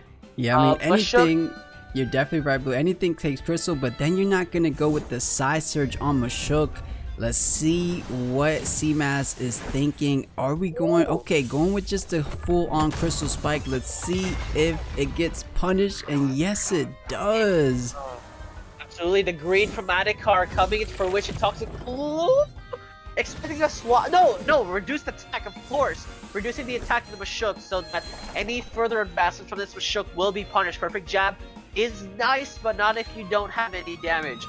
Now, right now, oh my god, I just realized why it was named Kankuro. Oh my god, haha, very funny. Where's that from, Blue? Naruto. There's a character called Kankuro. He plays with puppets. Puppet Master. Yeah, haha, very funny. And I think Adikar was expecting Kankuro to switch out there. He was not expecting it to stay in. So catching Adikar a bit with his pants down there, gonna be eliminating the Volorant. So not too bad. It's basically just a +2 speed on the Mashuk. Yeah, absolutely. Now again, Cmaz will have to swap out Kankuro here, aka the Mix, because it will get one shot by this Valash. The problem is it's not gonna be in a position of Puppet Master when it comes back out, which is the struggle. But of course, you can't afford to let Valash get free hits off. This Volorant is not very safe either. I mean, special defense is raised, and the Valash has not Manus buffed yet, so that's fine. Okay, so Mix will be swapped out. Yukama will be coming in. Let's see if the Mashuk stays in. Is it going to become a Kinu here? Okay, no Kinu action here. Not trying to set up the Blast just yet, but I guess it's a bit of a free madness buff, because Voloran definitely is not going to be killing the Valash for sure. But that solid damage of this Feather Gatling is very impactful. I don't know what this Voloran is PV trained into, but I can say that these Feather Gatlings have been efficient and devastating. Aquatic Whirlwind now available versus the Valash, and it is quite fast. So I'm not sure if Valash is safe, and he can only kill one of these. In fact, it's not even guaranteed he kills one of these. Yeah, the reason Feather Gatling is doing so much on Valash is because it's just base defense, right? Madness buff just affecting the special defense. But yeah, most people are running attack, a good amount of attack on their anaerobic Voloran. So yeah, gonna be doing a good chunk on Valash. But now the Valash is here. Kinu could come out, try to protect it. And I don't know, man, the Yukama might not be sticking around too much longer. But maybe the Voloran, it is that +1 special defense. Does it fall down to a +2 special attack Valash? It's gonna be close, but man, you don't want to give these free scavenger buffs. But he might be, Cmaz might be okay here, even though the Valash is on the board. I think the ball is in Adikar's court here, if I'm being honest. Not sure if Ukama dies here on a double up, and I mean, even if it does die on a double up, Mashuk is not going to be fast. I mean, it's just not going to happen unless this Mashuk is built to be the fastest thing on the planet. It's not going to be. Well, remember, fast enough. it has the +2 speed, so it is pretty fast right now. Yeah, a double up onto Yukama. If the Mashuk outspeeds Yukama, that's a dead Yukama. Decides against it. Adikar does not want to play that risky hand. Already behind, will play smartly, and Cmaz, rightfully so, also reads that it's time to play safely. So Nindrasil will come out here versus the Grandpa, and that's not going to be a very nice greeting. The Grandpa is sped up, and this Mashuk is at 4 speed. Water Cannon is thrown out into the Grandpa slot though, so not for certain gonna do a lot of not gonna insta-give anything. I'm not, at least not like guaranteed at the point. Yeah, I mean, playing it safe, both players playing it safe, but now Adikar bringing back that pressure onto Cmaz. That's a +2 speed Grandpa. Hyperkinetic Strike is online. You know, ideally you do go into Nindrasil there. It won't be killing it though. It can't go all the way, especially at +2 speed only. I don't think you go all the way from 100 to 0. Oh. Right now, Adikar in a spot where the Grandpa doesn't have Bully, so I'm not sure if it can one-shot anything, right?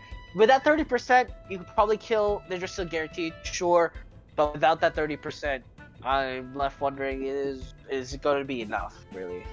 Yeah, and leaving the Grandpa in, Yukama should be able to get off at least, you know, an Aquatic Whirlwind onto the Grandpa, so Grandpa not feeling too safe. I don't think if there's a sequence of attacks, both from the Mashuk and the Grandpa during this turn, to take down either the Yukama or the Nindrasil, so if both of those stay in, I think Grandpa will be going down. Let's see if Adikar wants to take that risk.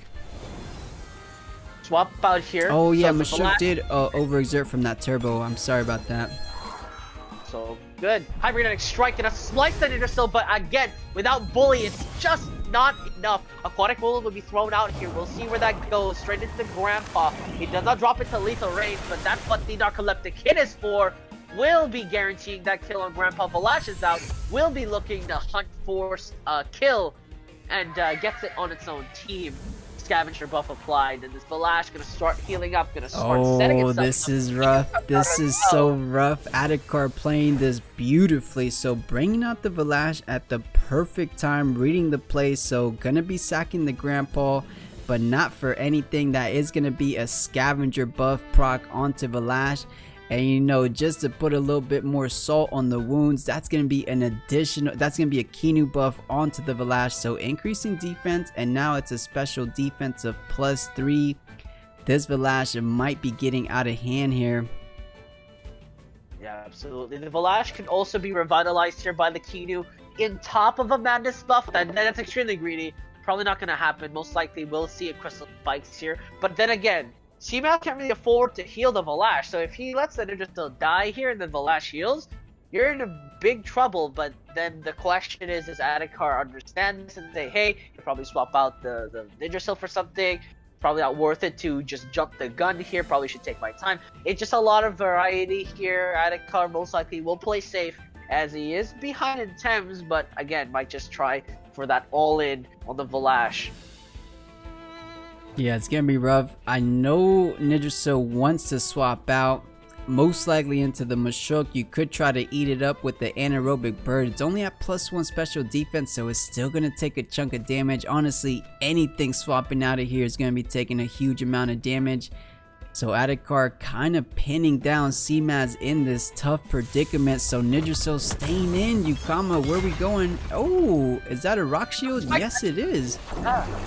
Absolutely eats that. So water cannon will connect with the Valash. And remember, poison ticks are very efficient. Beta burst will be thrown out here just to pick up the Ninja Seal. Ninja Seal staying in, but it's not fast enough. We'll see if that kills, and it will. So this Valash will just heal up. That damage the poison tick's supposed to do, that poison is a bit in vain at this point. As again, Kinu may still have Revitalize, may still have Stone Wall. There's a lot of things that the Kinu can do to keep the Valash alive. And in this position, there's just a concern for. I'm just concerned that Cmaz might slowly slip his advantage away. This Valash, you don't underestimate him. He is the Badger monster, the longevity beast. He is the reversed Gyalis. Gyalis is top heavy, Flash is bottom heavy. Yeah, very true. The one thing Cmaz does have going for him is that it did the Crystle Spike, even despite having that +2 special attack, didn't even do 50%. So Yukama could technically take another Crystle Spike from this Valash. Does he want to double into it with the Kinu? Maybe, but then you're foregoing a Revitalize, you're foregoing a Hypnosis. So it does come at these opportunity costs. But just one Crystle Spike alone, thankfully, that Rock Shield mitigating 20% crystal damage, I believe, is going to be keeping the Yukama alive. Yeah, it's just exactly about 50%. But that pretty much means that if the last Crystal Spikes and Kinu Beta bursts the Kama's clearly dead. I mean, the question will now be, is Feather Gatling on top of Aquatic Whirlwind solid enough to kill the Valash? Because if that's the case, then it's worth it 100% of the time.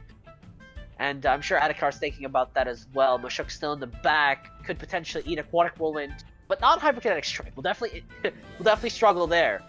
Yeah, remember that Yukama Water Cannon did outspeed the Kinu Beta Burst, so Yukama is a bit faster, but Ninja Jutsu coming out from the Valash. Where's the Volan going? And that's deep. That's 15%. Exactly. Drops it low enough for perhaps a Beta Burst to knock you out. Hyperkinetic Strike does very little damage. Very insignificant there. Water Cannon again trying to see. Drops below 12.5% to revitalize. As well, on top of that, we'll keep the Valash in working order. Ukama forces most of its stamina out. It has to kill itself to kill Valash at this point if it does want to overexert. But the question is, if you don't kill it with Aquatic Whirlwind, then you're healing the Valash. The all-in strike here for Cmaz is again hanging by a thread. Yeah, and everyone's at base speed, so no one has that speed advantage. The Mashuk is in the back, that's a +4 speed, but yes, Valash is getting out of hand. He does have a Crystal Spike still remaining. He would have to overexert to do so, however, so let's see how Cmaz wants to play out some of these final turns. So Mashuk is going to be coming out thinking the Spike is going there. We do get the double swap though. Exactly. Mix will come out here. The question is, will Valash hit the Puppet Master? Crystal Dust will be thrown out here. We'll see. Kills it straight up. Valash just heals straight up. 20% more. Hypnosis will shut down the Mashuk. Doesn't have an energy drink to stay awake. No, it doesn't. Which means that there's only one Tem coming out, and it's Ukama. And we know Ukama will not definitely do not enough. 46.5% is too much, and he's still running out of stamina. Yeah, Valash did not overexert this previous turn, so one Crystal Spike into the Yukama is a guaranteed kill, but you do have to overexert, so you gotta keep that in mind. But Mashuk is sleeping, so you're not worried about any uppercuts coming into Valash. So I could just feel, you know, a solid Crystal Spike overexertion onto that Yukama slap. Pull out the Kinu so that you can get the buff later, but it looks like he's not even going with that play. Oh, Crystal Spikes picks off the Okama, and this Valash, it overexerts for it quite a lot as well, but Revitalize is there just to keep it healthy. And now Mashuk and Volrend versus the world, and the world is definitely this Valash. Right now, this Valash can swap out, and the Kinu is untouched. Noxious Bomb will do a lot of damage, yes, but still, again, if you just keep this Valash safe, it will most certainly do enough damage to pick off these last few Tem. You know, something to note though, Mashuk does have the Eurosoul synergy, so that could be a flat 50% reduction in health from those poison ticks alone, so Adikar does have to be careful. I mean, I think it's just a safe switch out here, just Mashuk for Valash. But then, you know, if Cmaz reads that and just puts all the pressure onto Kinu, you know, a Noxious Bomb followed by a Eurosoul on Kinu, that might be a bit devastating there, but maybe not as devastating as Valash getting it, so it could be the best line of play. Oh, but the Hypnosis gonna be outspeeding the bird. Exactly, Rushio comes out, so Kinu is gonna be punished here, will be on a timer, but Volrend is unable to assist the Mashuk here, and we might just see a boxing match, ding ding, but the Kinu is a beta burst, so a bit unfair. Yeah, so Volrend at -1 defense, but Mashuk at -1 attack, so almost breaking even there. So I was about to say one uppercut should be enough, but you know, even at -1 attack, I think just a solid Mashuk uppercut might be taking the Volrend home there. So we'll take a look. I'll be impressed if, you know, Adikar swaps in Valash for Kinu. Or, I mean, if Kinu wants to overexert and just get a good old damage onto Mashuk, there's a couple lines. I feel like maybe you don't want to risk the Kinu getting too hurt here. Maybe get a final protector buff. Uppercut gonna shut down Volrend, and that seals fate a little bit here, as the burst will come out. Kinu does not even care about its HP position, because the less HP this Mashuk has, the more problematic it gets. Uppercut is half damage. Kinu is a mental Tem through and through, so Cmaz unfortunately is unable to close it out. Adikar reads the right position, or attacks the right position to pick up that mix instantly. I was just about to say, I totally agree with you, Blue. I think that kill onto Mix was a huge blow to Cmaz, so that gave Adikar all the momentum, so not even letting that Mashuk take any damage. And you saw how close it was. Mix was at 40.7%, so by 0.7% it wasn't in Puppet Master range, so that must hurt a little bit of a stinger. Exactly. I mean, if there was some way Cmaz could attack its own Mix, then maybe, but that was just a bit rough. Adikar probably understands that that last one wasn't as easy as it seemed. Albeit after that mixed pickoff, it was a bit of a disaster. But it really wasn't that far apart from a win or loss there at one point. So has to be careful with how he decides his opening too, as Cmaz gets to counterpick this time. Yeah, and Cmaz just going with what he knows. He likes the mix openings, so going with the mix openings, so not too bad. You can't blame him. My Crystal Spike's gonna be doing a good amount of work to everything on Adikar's team, except for, you know, maybe the Mashuk and the anaerobic bird.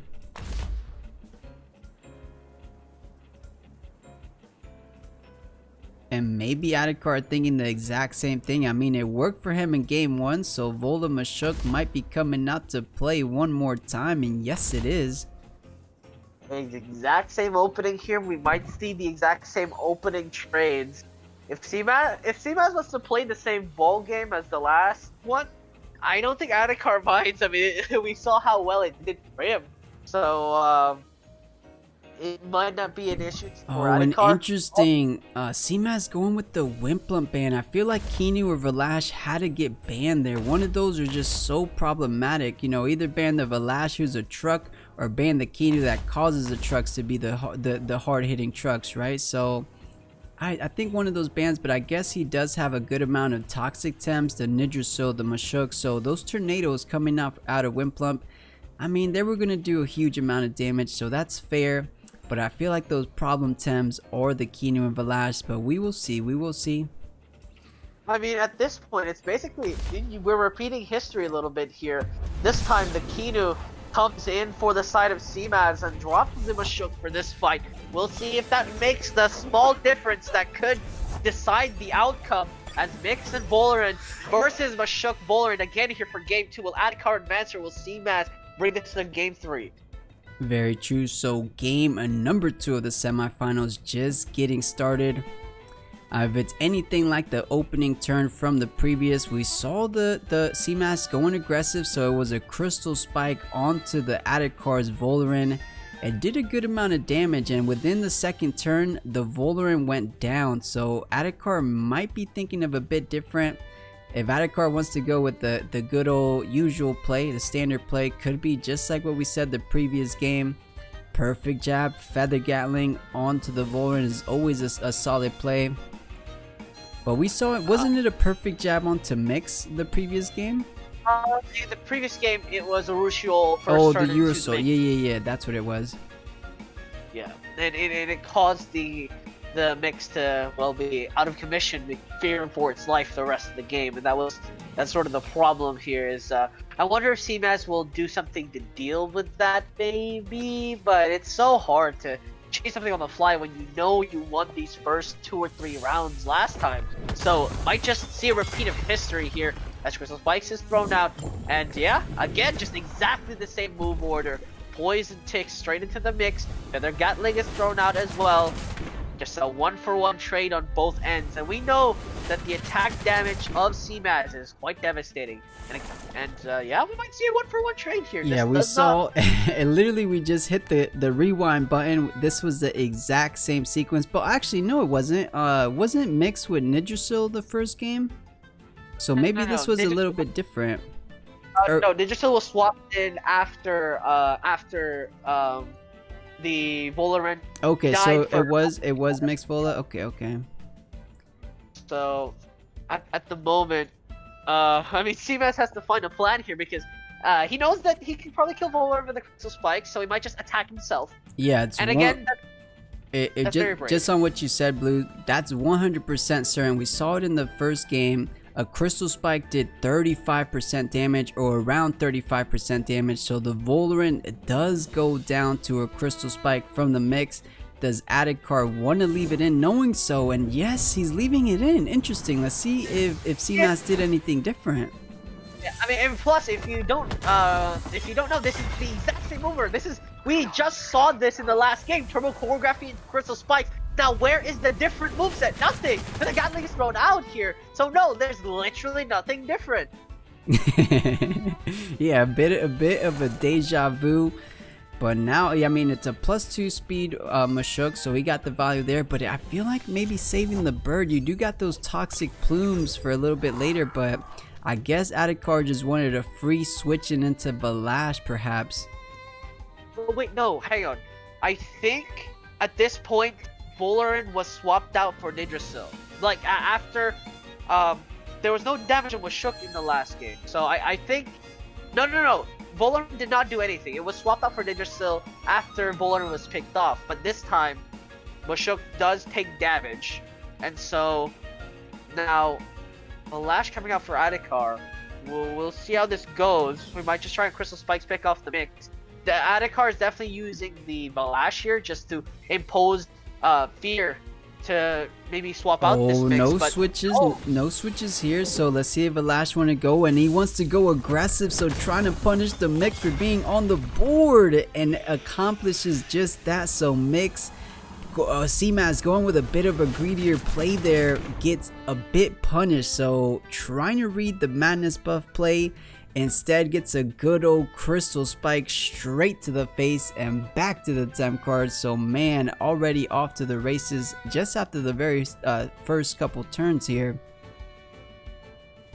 And Valash this time does not heal off the mix, and it looks like Cmaz has decided that rather than trying to keep the mix alive, rather stack the mix to blow some stamina off of the Tims on the side of Adikar. And I mean, now at this point we have a completely new game. We'll see if Valash now Valash has to stay in, because Aquatic Whirlwind into Feather Gatling will certainly be its doom.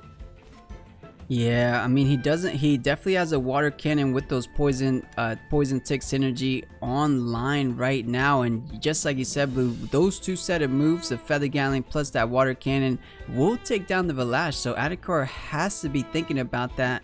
I feel like even if you swap in the Kinu as well, is not going to be enough. This is definitely a totally different game. This is a non-madness buff Valash, and now you're trying to squeeze it in. You got to find that perfect wiggle room to try to madness buff, but it might be a little bit too late. I think the madness buff is a thing of the past, and we'll see if Adikar is going to be agreeing with us here.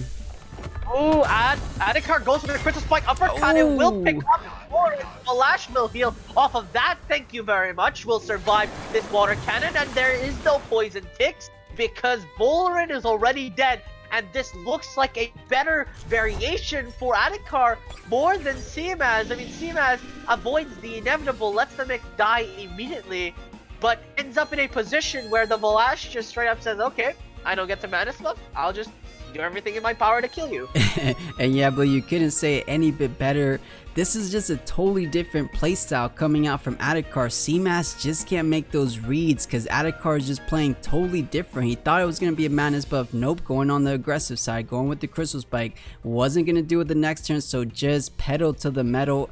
All Adikar wants to do this very second game of the semifinals is Crystal Spike, Crystal Spike, Crystal Spike, and it looks like that strategy is going to be paying off for him. As yeah, we just saw two Temtems go down in a matter of turns, so really good stuff coming out from Adikar. Out comes the Kinu, so if this Valash was giving Cmaz problems, it's just about to get started. No, it's not even gonna be attacked at all this time. Grandpa will be coming out to bite the bullet here. So Valash will be coming out on a later date. Water Cannon will be thrown out here. We'll get that punish, but unfortunately not on the temp he wanted to punish. Toxic Ink will spill out as well, just trying to double up. Unfortunately, maybe perhaps Cmaz, too afraid of the Valash, was not thinking. Those two don't stack. Maybe trying to pick off the Valash as soon as possible. But remember, Crystal Tims, I believe, take half damage poison damage, so that would not have been enough, I don't. Yeah, I think, but the water cannon would have surely done a good amount to the additional 25% plus the water plus the toxic. It would have been close. It probably would have been close enough to bring down the Valash. So yeah, a double onto Grandpa, not the worst. I mean, Grandpa, big threat to both the Nidrasil and the Yukama, so definitely want to prioritize gunning that down. Absolutely. I mean, Adikar right now might swap in the Valash for something here. I mean, it's uncertain for this at this point, but Cmaz no longer has either of his hard hitters, and Valash is still alive for Adikar. So yeah, very true. Cmaz just with the lonely Yukama, and Yukama's not gonna be doing a whole lot to things like the Mashok Adikar has in the back line, so Cmaz trying to play the protector game here, buffing up his Nidrasil, trying to be enough to take this hyperkinetic. Where is it going? Right into the Nidrasil, does almost 50% damage because this time Bully is online, and Bully will do effective work. Hypnosis will be thrown out on the Kinu spot, but he has sleep immunity, so that'll be fine. Toxic Ink will be thrown out on the Kinu, but it's not enough damage. This Nidrasil doesn't have damage at all, or this Kinu is indestructible somehow. No, it had the Tukma mask, right? So the Tukma mask resisting that toxic thing. I just saw it right now. I didn't know it had it, but it popped up on the screen. But you're totally right. Toxic Ink would have done a bit more there, but the Tukma mask, I believe, is reducing it by 20% or so. I believe 20%. So keeping the Kinu alive, absolutely. And this is so scary now for the side of for the side of Cmaz, because right now he's about to lose another Tem, and Adikar still has 3 in the back, even if this grandpa gets picked off somehow. Yeah, we will see. I mean, Hyperkinetic Strike not online as we just saw, so the only hit he can do was a Wind Burst, but does that follow by a Beta Burst from Grandpa's Kinu? Okay. Oh no, but Revitalize with the Nature Synergy gonna be going off. Heals both the Kinu and the Ninja Sill, and in fact the Beta Burst did come out, tried to pick off the Ninja Sill in time, but alas, no avail. It wasn't gonna kill him anyway. Allergic Spread gonna get thrown out here. Poison Ticks will pick off the Grandpa for sure. Now, the Ninja Sill, low on stamina, will probably have to swap out or at least provide a last hurrah. But you're not going to get a chance to last hurrah because Valash is here. You last hurrah, you feed me HP, buddy. Very true, and Kinu didn't go with the Revitalize the previous turn, so you know Revitalize is online, so the Valash essentially 25% increase in health after this turn if he does want to go with that. But you know, it's not the crazy Valash that we saw in the previous game. This is still no madness buff. Is it enough to do the last 23% damage on Yggdrasil? It's a +1 defense, and maybe it's gonna be a bit close. Yggdrasils tend to be a bit tanky in terms of special defense. Have to see about this. Adikar still in the driver's seat, I would say, and right now, oh, we'll and so close. And it comes out, will pick off the Yggdrasil. Unfortunately, this means the Valash will heal up. Beta Burst comes out here, but I'm not sure how efficient that will be. It does half damage, or sorry, it does full damage concede. Valash is neutral. Revitalize heals that. It's all for naught. And now Ukama has to deal with this problem. Yeah, these are the final 2 Temtems remaining, and man, maybe retreating the Kinu to try to get off a final protector buff would have been a bit nice there, because you only got 1 protector buff in the entire game, and Kinu gets his most value by a really good strategic swap in, swap outs, but only being able to get off 1 of those in the entire game. But to be fair, this is a fast-paced game. This Valash is on a steamroll of a train and not slowing down whatsoever. Spikes does not kill the Kinu, fortunately for the side of CMS. It's not doing enough damage, and Sacrifice just to make sure this Valash doesn't die. You says, I don't have Revitalize, but I can use myself. Heals the Valash and of course raises defense. Beta Burst is thrown out as just a last hurrah, just damage. Something at 17%. 17% is solid, but it's not enough damage. Valash still has Crystal Dust to pick off the Kinu. That's another 20% HP. Ukama has to deal with a Mashuk. This is way too much here. I don't think this Ukama has enough to kill both the Valash and Mashuk. And this Kinu is definitely dying. Yeah, Valash, just like you said, Blue, Crystal Dust will be more than enough, and then Ukama versus Mashuk alone is going to be tough. So Cmaz trying to copy a little bit what Adikar is doing here, sacrifice itself onto Ukama, but a buff Ukama might not be the most ideal. Absolutely, Ruscio and Crystal Dust will stack on top of Ukama. It's all up to how much damage it does. Luckily, Crystal Dust does little damage because Rock Shield is available, but Valash takes even less. The water cannon, the monster damage of Ukama is nullified due to this +3 special defense, and it's not like he can swap targets and kill the Mashuk. Even if he does successfully kill the Mashuk, Valash will just heal up. It is one or the other, and Cmaz does not have the stamina. He has to find something here. I'm not sure if there is any option. I mean, a saving grace would be if he runs Blizzard on the Ukama. That would be nice. That would be effective damage on the Mashuk. But if he doesn't, if he only has water techniques on his Ukama, there's nothing taking down this Mashuk. Mashuk could slowly but surely try to gun down the perfect jabs, reduce that sacrifice defense that was just added there. And these guys, little by little, trying to get the job done against Cmaz.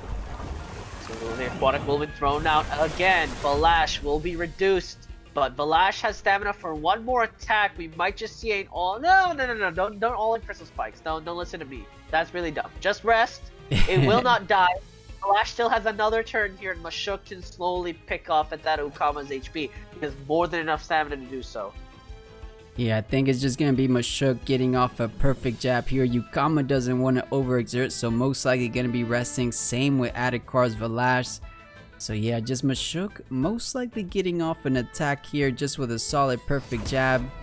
And that should solidify pretty much 2 uppercuts coming from the Mashuk. Is gonna be closing the game out, as well as a good old Crystle Spike if he chooses to, and goes with the Ninja Jutsu.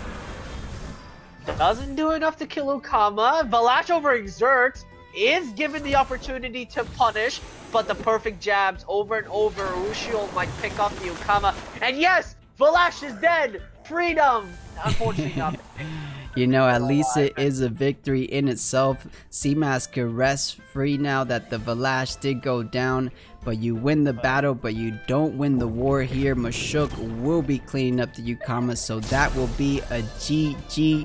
Adikar beating Cmaz in the semifinals in a 2-0 fashion, so Adikar will be moving. It looks like they already starting things off, so like I mentioned, this is the very last game of tonight's tournament. It is a best of 3 series, so it is going to be game number 1. Let's see who's going to try to pull ahead.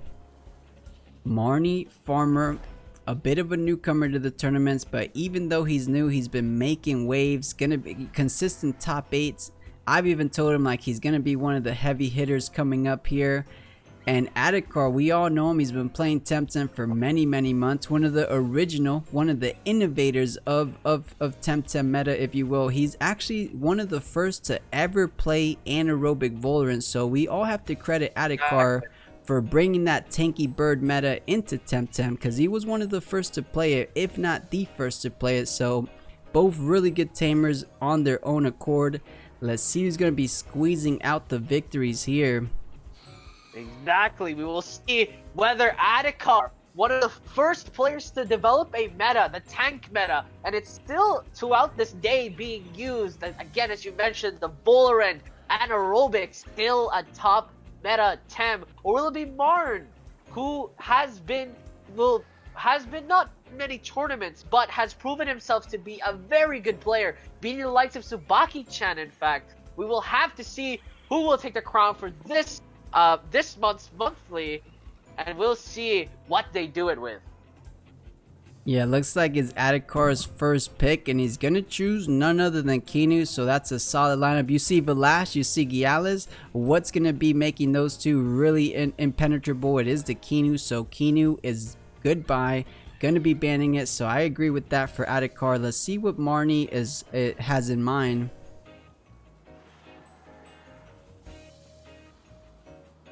You know, go ahead, Blue. Oh, I was just gonna say, Adikar doesn't ban the Gialis? Oh, that's true. That's a sweatband Gialis, so maybe Adikar feels like he can deal with it. This is the first time I've ever seen Adikar not ban a Gialis in a very long time. He lets it through and he says, I'll take this challenge. Marnie doesn't even give it a second thought, says, no, Adikar's Gialis is cool, it'll be cool, bans it. And Adikar I'm not sure if this is respect. I mean, there's a fine line between bravery and stupidity, as one would say. And so I'm not sure if this is brave or really stupid. Brings out the key to Valash against the Gialis. So out the gate, we'll be seeing some fireworks. Yeah, maybe in terms of a turn 2 with that madness buff, but Marnie trying to go with the aggro special. Let's see if it pays off. I mean, not a whole lot of pressure coming through from Adikar, so I think Marnie safe to heat up madness buff. We'll see if Adikar wants to go with a madness buff as well. I mean, the classic, what are you gonna do about it? Versus a standard opening with a Valash. Valorant is removed as well, so that's another tank option you are not given. Now Adikar forced to play with Tems that aren't as tanky, not as suited as fighting in the long hole. And I'm not sure if either player wants to play in the long hole, if I'm being honest, judging from how brutally powerful these Tems are they're using at the moment. This might be a very short first game if this keeps up like this. Yeah, very true. I mean, one player is gonna have access to Kinu, and traditionally what we've been seeing throughout a lot of games, if one player has Kinu and they know how to use Kinu, it tends to favor them just a tiny bit because Kinu's just busted. You know, he's not S tier for just no reason. Those protector buffs, if you add them up on multiple Tems, or if you add them up on a single Tem, something like a Madness buff Valash, there's just so little your opponent can usually do because that covers all the bases. It covers defense, it covers special defense, so Kinu's just so good. Let's see how Marnie is going to prove me wrong though. Exactly. I mean, right now, again, the opening is going to be interesting because will Marnie use Crystal Spike to try and kill off the Kinu? Probably not. No. The Kinu has Toxic Max, so again, it is quite 50-50 how this opening will go, but again, someone will come out of this opening bleeding and wounded.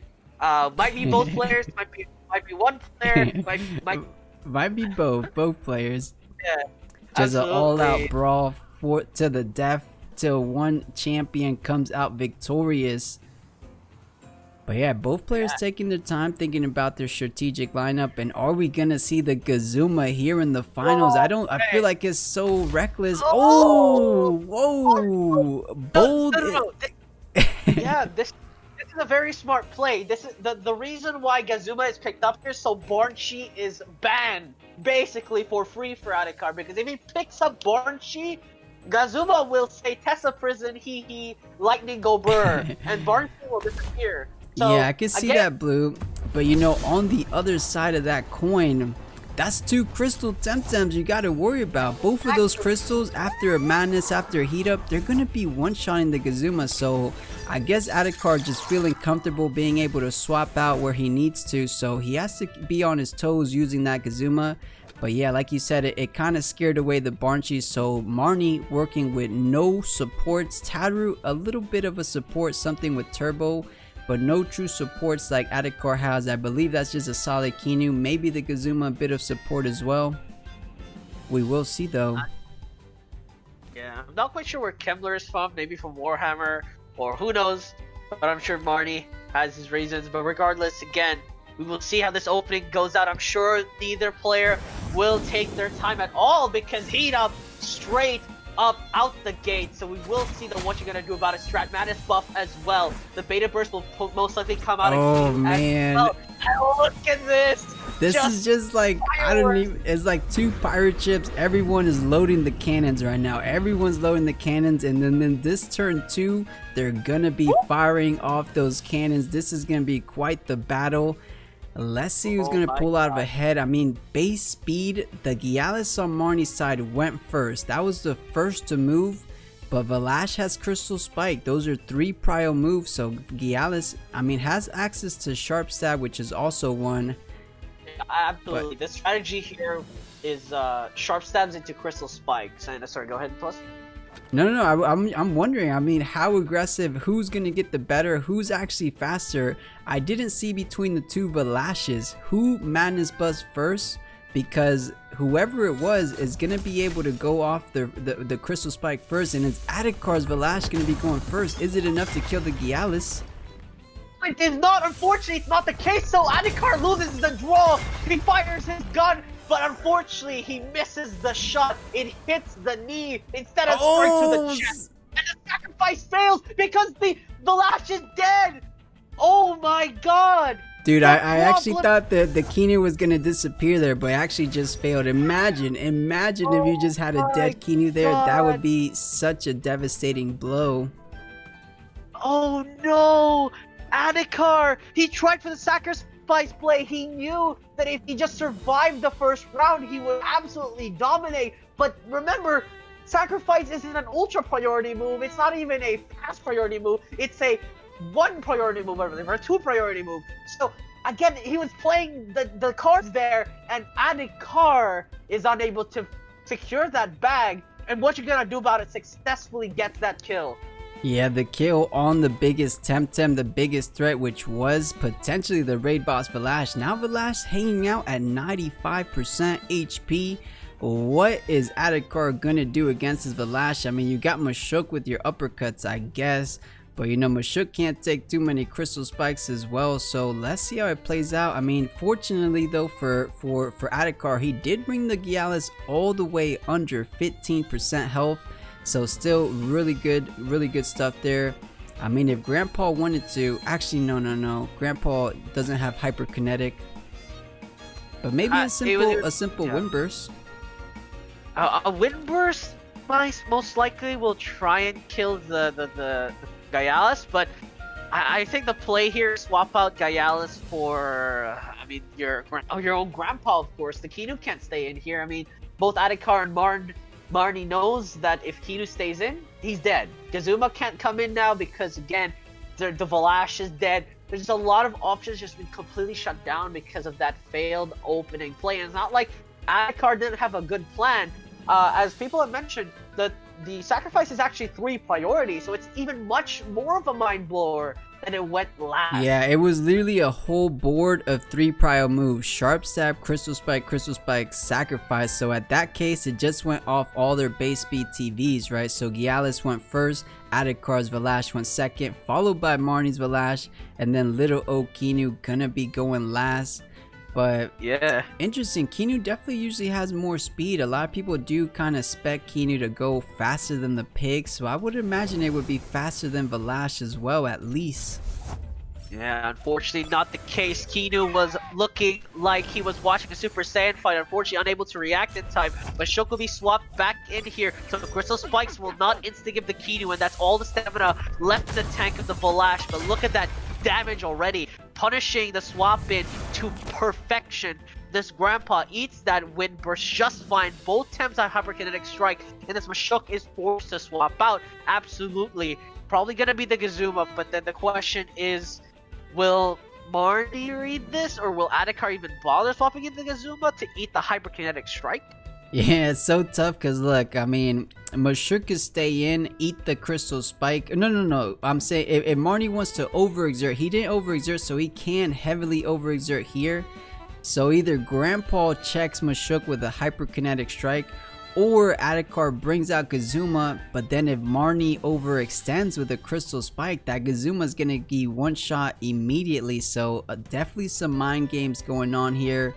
What are these players gonna do? It's such a tough position, a little bit more tough for Adikar here, as he has to predict perfectly. Yeah, I mean, it's not like he can swap in Kinu. That's not an option here. Kinu has to live if he wants a semblance of chance to come back into this. And this is why this opening Gambit, this what you gotta do about it, Gambit is so devastating. Because you still have a Gyalis in the back. It's not like Valash is the only Tem here that's gonna do damage. There's still Gyalis in the back. You still have 2 Tem that have not hit the board, and so if you win with that kind of greedy opening, you leave your opponent in a position where if they don't somehow pick off these damage dealers or force them into an isolated position, you just lack the impact to bring it back. Turbo choreography will be applied here. It doesn't even bother trying to double up, and no swap out was played by Adikar. Just tried for the turbo choreography just in case Mashuk was gonna get picked off. So wind burst is thrown out again and nothing. Just hits Volarend. Yeah, so both players going with just a solid setup play. You know, if Marnie did want to overextend, Mashuk would be out of here, but not going with that risky play there. Playing it good. I mean, Mashuk not too safe, and something Marnie's thinking about is, man, I don't want to hyperkinetic strike into the Gazuma. That is 1/4 damage on the Gazuma. That is what he's there for. He is there to eat up those hyperkinetic strikes. You just got to predict perfectly, of course. So I'm pretty curious how Marnie wants to play this out, because it seems a little bit awkward, if you will, to hyperkinetic strike into Grandpa. But just the, you know, the Gazuma to Mashuk seems a bit too obvious. But sometimes, you know, competitive players won't do the obvious play because they think it's too obvious. So, you know, the mind games are real. Like, maybe Mashuk is just gonna stay in, and then the Gazuma comes into Grandpa because it was too obvious of a play, right? Maybe. I mean, the mind games are real. I think the safest play is definitely swapping in Gazuma, but no! Adikar just says, nah, we will stay with the Mashuk in here. It's fine. Hypnosis will be thrown out, so Mashuk will be put to sleep. That's actually quite a surprise. Maybe perhaps he thought Kazuma was coming in. Noxious Bomb will be thrown out here, doing a lot of damage on the Grandpa. I mean, I say a lot, but 23% is definitely not what you really wanted. And Adikar refuses to swap out, calls Marnie's bluff, and says, "You're not swapping out, or you're not attacking my Mashuk." And definitely reads it right. Such a brave play from Adikar, because literally a hyperkinetic strike, most likely from both of these birds, obviously more likely than for Grandpa, would have killed the Mashuk there. So Adikar, knowing you're not going to take the risk because I have Gazuma in the back pocket, that's what it does to players. Gazuma's mainly more of a mind game, just like Volcrane tends to be. Just the fact that Gazuma's in that back pocket is scaring Marnie from doing a bit of the obvious plays, like making sure that Mashuk is down. But you know, he's still doing really solid plays, just in case the Gazuma did come in. A solid hypnosis is fair as well.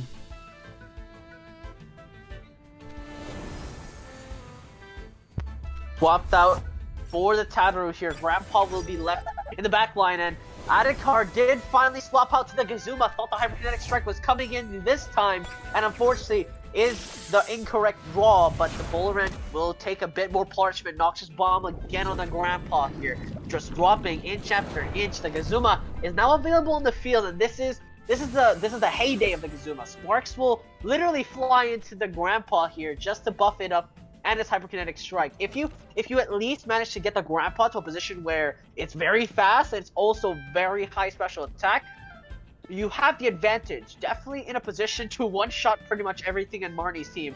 So Adikar playing for the long haul here, using Grandpa as his vessel of victory, as Flash unfortunately passed away way too quickly. Yeah, we will see. I'm curious if he does want to kind of back up his Grandpa there. I mean, it's reasonable because he doesn't have that much damage. Just Volderin is getting a bit over-tuned here. +2 special defense already. One more is going to bring him into special defense +3. So 3 total stages of plus a special defense. So Gazuma not going to be doing so much. That's all special attack going into Volderin and the Tataru. So Gazuma doesn't have the most pressure here. So I could see something like that, Blue. We'll see if he does run it though. So some people might not run it. And Marnie, hopefully he picked the play. Adikar, hopefully he picked the play. Both players going down to 0-0-0 on the timer. Oh my god. Both players, I mean, they know how winnable this is, right? Both players know how winnable this is. Obviously Marnie knows that this is their game to lose. And Adikar knows this is his game to come back into, because it's not over. And we'll have to see. No, neither player did run out of time. Visual Bug at its finest. Hypnosis will shut down the Tataru, unable to do anything. Toxic Plume though secures poison damage on both Tems. I'm not sure if that's the 100% best play though, because the other person will be thrown out. The Volderin will take that to the face, and even with a high special defense, it punishes severely. Yeah, did a bit more than I thought. That's a +3 special defense. It still did close to 20% damage. That's a hard-hitting Gazuma there for sure. Definitely looking at max special attack or somewhere close to it. Yeah, and right now both players, theoretically by the timer standards, are out of reserve time. So they have to make a move in 60 seconds. Very true, very true. So definitely they're only playing with the timer allotted to them during each round. As we just saw, they're both out of reserve. So I hope they realize this. They got to play a little bit like speed chess. This is blitz chess here. Yeah, exactly. We need a beeping noise. We got beep, beep, beep, beep, beep. You're running out of time. Okay, let's count it down. 5, 4.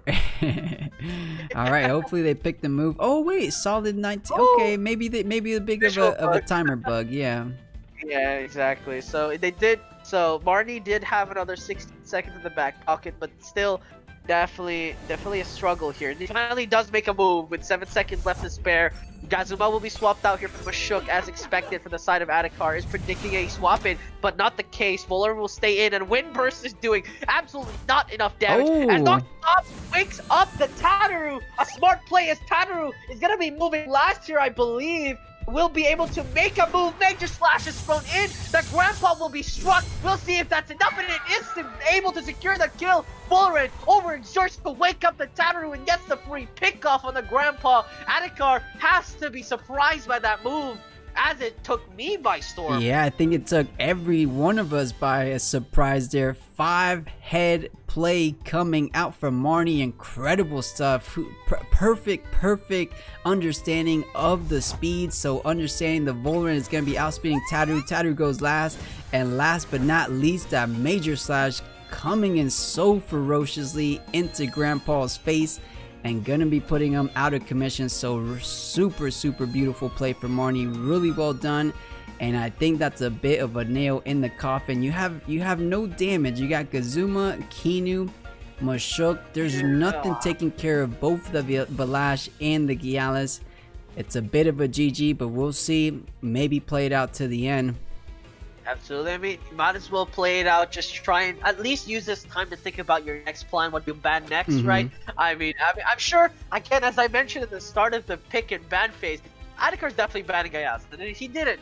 And then I mentioned there's a fine line between bravery and stupidity. This is looking like one rather than the other. I'm sure you guys know what I mean, because my god, that opening was devastating. Perfect jab will come out, but this is looking inevitable here. Turbo choreography will apply. Overexerted Valorant will do nothing, but right now the damage is not enough. Beta burst will do a lot. This is time to damage on Tataru, but it does not go down. Yeah, I think Marnie's still doing a fantastic job with the Temtem still remaining. Gonna make sure that you got still the speed advantage. So gets that turbo off. That's a +3 speed Vola. That's a +2 speed Tataru. So it's gonna be outspeeding for sure. He's trying to go faster than the Hypnosis because Kinu has Hypnosis online. And I think with the +3 speed, now this Hyperkinetic Strike into Mashuk should be enough. However, Kazuma's still in the back, so always the mind games. Is Kazuma gonna eat up this hyperkinetic? But the Valash still in the back line. That's 95%, and I'm assuming by how many turns he's been in the back, that's 100% stamina Valash. So him alone most likely gets the job done. So you can't switch out if you get caged. Absolutely overexerts the Tataru just to allow this hyperkinetic strike. Shut down on the Mashuk, gives no chance for Adikar to come back in. Says no. You're gonna sit here with two Tems that are weak against Crystle. He says no. You are not leaving. You are gonna get one shot by my Crystle Tems. This is a bit rough. Yeah, definitely a bit rough. The cage did come at the cost of most likely losing these two Temtems, but as we keep alluding to, that is a bad boy Valash chilling in the back. We'll get the job against both of the, Crystal Spike one-shots to Kazuma, Crystal Spike one-shots to Kinu. So yeah, just two Crystal Spikes coming out from Marnie's Valash should be wrapping things up. But first, Adikar gonna be trying to take down these two Tems. Yeah, fortunately for Adikar, Marnie can literally do nothing. Both these Tems have overexerted, and they're both caged, so they do absolutely nothing. But Adikar doesn't even try. He just concedes. He knows Adikar will get the counter pick this time. So now Marnie probably not gonna try the same face check squad, and that may let Adikar ban Kinu again, because that means Adikar is in a position to really visualize. No, he just bans Gaialis as expected. He just doesn't. Yeah, the sweatband Gaialis a little bit too threatening, so gonna recognize the threat, gonna be banning it for this game number 2 in our very last finals for the day. And both of these players don't have any fire Tems. Usually, with a lot of crystal pressure coming out these days, such as Gaialis, the Valashes, none of these playing any fire Tems, so just going with the crystal pressure themselves. Yeah, it's pretty interesting. Both obviously counter Crystle. There's a strat. You play Crystle to beat Crystle, but at this point, both players, roughly the same build, just they counter different things, right? I mean, Marnie counters the sort of melee teams that we've been seeing. throughout the tournament. Also running the Tataru to deal with a fire temp, so not even needing an Okama to really compensate for that position. Adikar, in the meantime, counters the fire teams by running that Wimplump, and on top of that, counters win-con synergies with that Gazuma. So again, just two different styles of playing, both teams with an underlying sort of damage output, Crystle Temps. So we'll see who comes out on top here, as Adikar is given the option for Kinu. Valash doesn't pick it up, decides on the Mashuk instead. Will go 1-for-1 on the trays with perfect jabs. Both players will be able to punch the other players, Valash, once at least there. Yeah, very true. Tataru and Mashuk have a lot of similarities, especially in their moveset. However, Tataru does have things like Stone Ball, and Mashuk does have things like Uppercut. Those are key differences. Let's see who's going to be pulling out ahead. Of course, they both got the perfect jab, so I could definitely see, you know, perfect jab into each other's Valash, and then try to go for the finishing blow the next turn. But it's going to be rough. I'm actually really curious how this opening turn is going to play, because I feel like a madness buff might be a bit risky. You're gonna get your Valash dangerously low, possibly like in the low yellows, high reds health. Oh, yeah, Adikar banning the pig, so doesn't want anything to do with that bamboozle action. Leaves the Kinu up for grabs on Marnie's corner. Yeah, I think Adikar is gonna be coming out a little bit weaker in the second turn, because Mashuk does not do as much damage as Tataru. This is just reality, because Major Slash does 150, Uppercut does I believe like 90 or 100. I think lows. I think it doesn't do too much damage. I would say like maybe like 60. It's like a low damage hitting move. Yeah, it does 80. It does 80 damage. So yeah, the Mashuk will not punch as hard as the Tataru, and that's what I'm concerned about for Adikar, is that he doesn't actually win the second round, because if they do trade perfect jabs, Major Slash will probably kill Adikar's Valash. Is the minus defense of 150 stab, that might be enough to kill. And both players are gonna trade Crystal Spikes. The only thing that could be a difference is that Marn's Valash dies first, because we know that Adikar's Valash is faster, and Mashuk is actually faster than Tataru. So we might see a trade there, and then Adikar's Valash has enough life to survive. The Major Slash is just a lot of question marks with how the second round's going to play out, just theoretically. And looking at the picks here, Gazuma is actually picked quite early for the side of Adikar. Not really afraid to pick it up early. Mostly, again, to impose an idea that, you know, it's not really a good... It's very hard to pick up Barnshi when you see a Gazuma on the enemy team, honestly. It's such a struggle, because you know Tesla Prison will one-shot you. And Tesla Prison one-shots Barnshi, I believe, 9 times out of 10. Unless you go full HP, full special defense on Barnshi, and Gazuma doesn't have enough special attack. It's just a struggle. So, obviously, Barnshi not being picked up there. Yep, it's going to be picking up the Kinu, so pretty solid squad coming here for game 2 on Marnie. Who does Adikar want to decide to wrap up his team? You know, either of them pretty solid. Maybe the anaerobic Valorant as a swap in for the Valash. You know, anaerobic Valorant super tanky, one of the best defenses against the Valash, but nope. He decides to go with the Wimplump, so more offensive pressure. Let's see how it plays out. Here we go though, everyone. This is game number 2. Game number 2, perhaps it could be all coming to a close if Marnie wins, but let's see if Adikar does not want to go down just yet. It's gonna decide the opening turns. We saw it was fireworks in game number 1.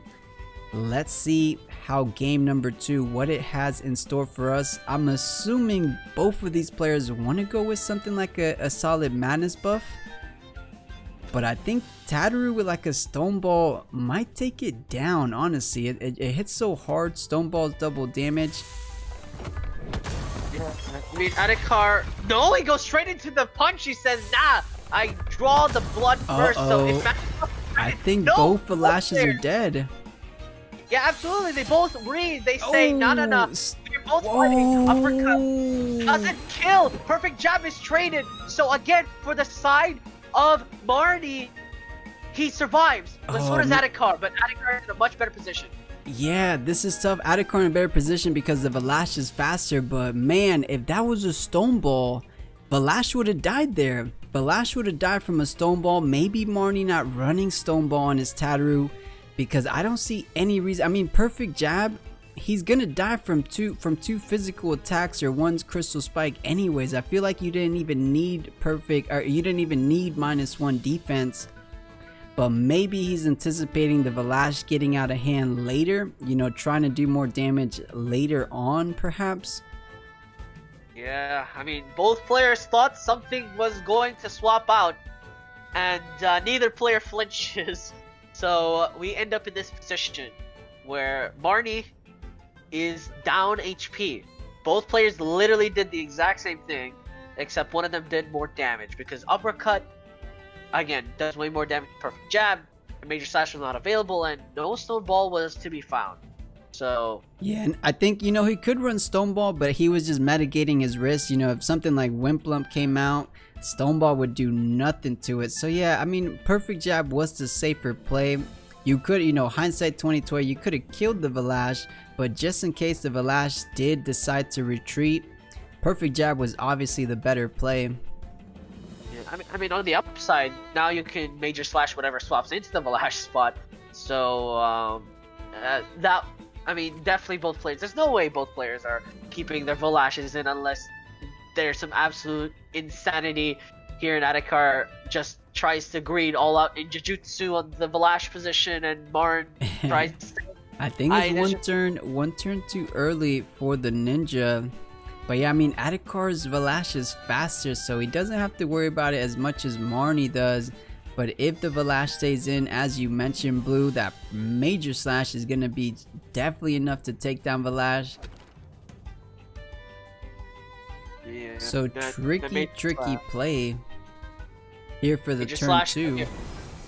Yeah, gonna be a major problem here. The Kinu will come out here, so assuming that Valash will swap out here, it's a very bold Kinu play. The Mashuk is swapped out for the Kazuma, reads that perhaps a mental attempt comes out. Crystal Dust actually is thrown out in the Valash position. Really thought that he was gonna keep that there. Major Slash will come out, so again Adikar greens for it, and Valash is paying the price. Kinu is not in a position of lethal. Kazuma only does neutral damage, or sorry, full damage to Kinu rather than double, because Kinu is a nature tem as well. So Adikar, I'm not sure what that was. That was yeah, very you know, greedy. it would make a bit more sense if we went, you know, if you're gonna stay in and attack, you might as well go in with an attack, right? I'm talking crystal spike. But then, you know, we saw the little crystal dust. I feel like just to do as much damage as possible, you might as well just if you're gonna go down there, if you're gonna go down, might as well go down with a huge crystal spike. But maybe he just read the situation wrong. Maybe he thought Tataru was gonna gun down the Mashuk for some reason. Maybe didn't think the Tataru had something like that online. Could be a couple reasons, but I think with the crystal spike you killed the Kinu there, so maybe you would have had enough HP from Scavenger to live the major slash. Yeah, I mean the idea, I think, with Crystal Dust was to outspeed the opponent's Valash. If Marnie tried to Crystal Dust hit the Adikar's Valash, but even in that case, Marnie knows he's slower, so he wouldn't even bother considering the possibility, surely. So Adikar, again, that wasn't safe at all. It just leaves him in a vulnerable position where you lack the counter damage. I mean, yes, Marnie has quite a crippled Valash in the back pocket, but it's a Valash nonetheless. Yeah, we are forgetting the fact that neither of these Valashes went with the madness buff. They just went pedal to the metal with those crystal spikes. So yeah, not as big threat. So, you know, losing your Valash there, not the biggest downside to the entirety of this match. So not the worst. Marnie still has a Valash in the back end. But, you know, going by traditionally what has gone down sometimes, that Valash is chilling at 5%. I wouldn't be surprised it going all the way up to perhaps the green HP if Marnie's able to, you know, execute it properly here. A play I really hope doesn't happen. Marnie tries to swap in the Valash and sacrifices the Kinu. I mean, that would be Not at the moment at least, because Electric Storm is available, Tsunami's available. We might just see that, but no, Turbo Choreography will fly. They're trying to speed up so that even if the Valash comes back in, there's no chance it'll be able to do anything. Hypnosis comes out on the Wimplump, shutting down any potential threat there. And the Tataru just got a perfect jab of Gazuma, trying to pick it off as soon as possible. I'm surprised that Gazuma is top of the priority list. I guess because of Bowler and Grandpa, actually.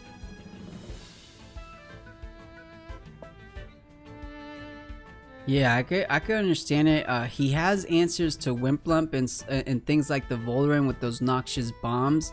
He doesn't really have too much answers to Gazuma, so just gonna be decreasing those defenses. So things like the noxious bomb, like that major slash, will be connecting with the Gazuma really well. We'll see. I mean, Tataru hasn't taken any damage since the opening turn, so maybe a little overexertion here wouldn't hurt him. I could definitely see just a solid major slash into that spot. But knowing that, swapping into Mashuk might be pretty good for Adikar to mitigate all that damage.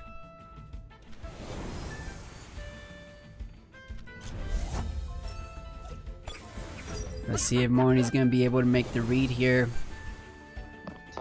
Mashuk swaps in, and the Grandpa comes out as well. For the side of Adikar, we'll see if this is enough. Beta Burst comes out, and he connects with the Mashuk, reads it solidly. So Mashuk will take that bit of damage. Major Slash as well, overexerting the Tataru to do this damage, but Perrier's gonna nullify that a little bit. But still, Mashuk comes in, already battered and bruised, and Marnie taking the advantage in terms of HP. So Kinu did stay on the board. We just saw how much it did with Beta Burst. I don't know if it wants to stay around too much longer. I mean, it could, but Mashuk could swap out. I mean, Kinu does have Hypnosis online, but I don't think you're gonna be outspeeding the Grandpa on Adikar's side.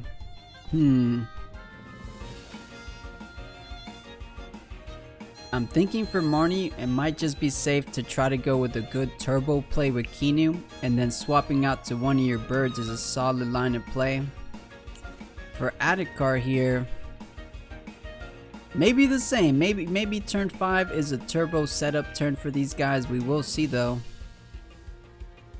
Yeah, we'll definitely have to see, because I'm not sure where they're gonna go from here. At least for the side of Marn, already solidly set up. Currently, it's not very clear. The Tataru has overexerted, I believe, right? So can't really use that. So swap out will come out. The Mashuk will be leaving here as Adikar tries to play this out. Wimplump will come in instead as a replacement, and the swap as well for the side of Marnie swaps out for the Volarend here as well. A Turbo Choreography just gonna try and speed up here. If you outspeed the enemy, there's no point.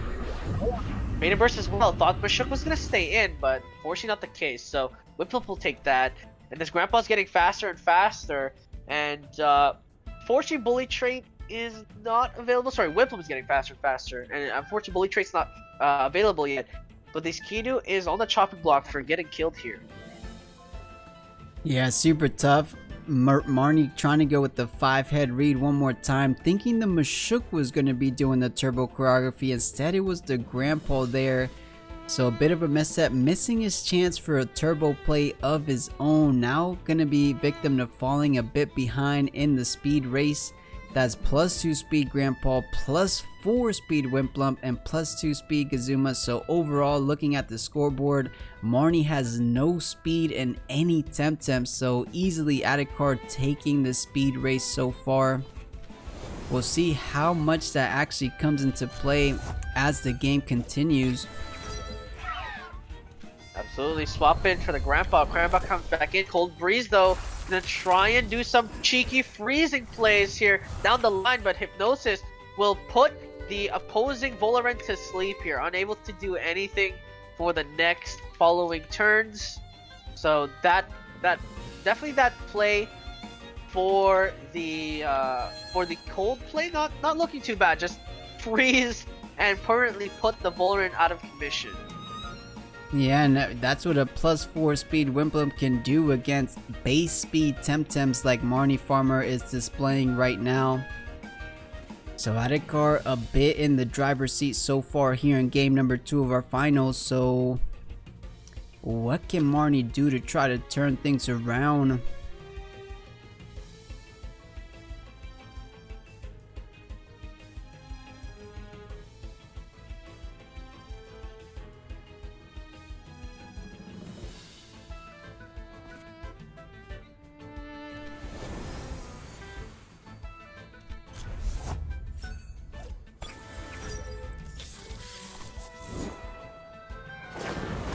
Jeffy.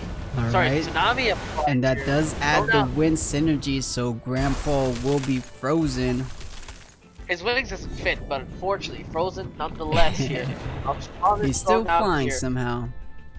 Yep, but poison damage as well. You let the Volrend alive, so Wimplump will get punished there as well. Quite unfortunate.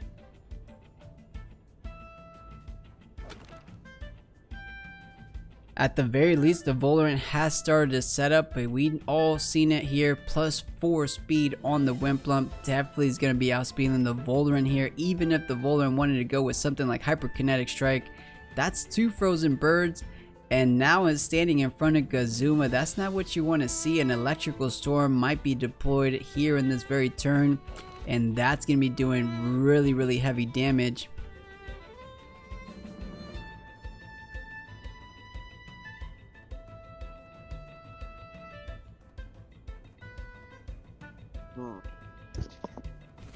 Right now, the Wimplump is low. Noxious Bomb will certainly put it down, or at least close to death. But Cold Breeze obviously gonna freeze the Volrend.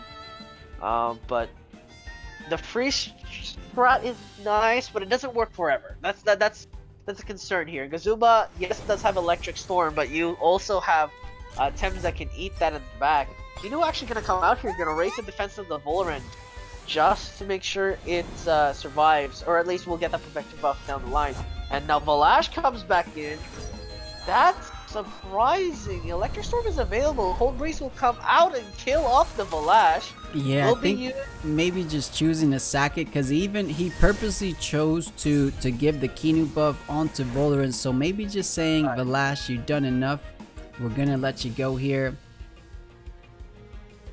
But Adikar gained the ridiculous sparks onto Wimplump, so that's +1 special attack. Those tornadoes are going to be doing quite a bit. Even the sharp rains, the tsunamis, all that is special attack damage. So really good increase there.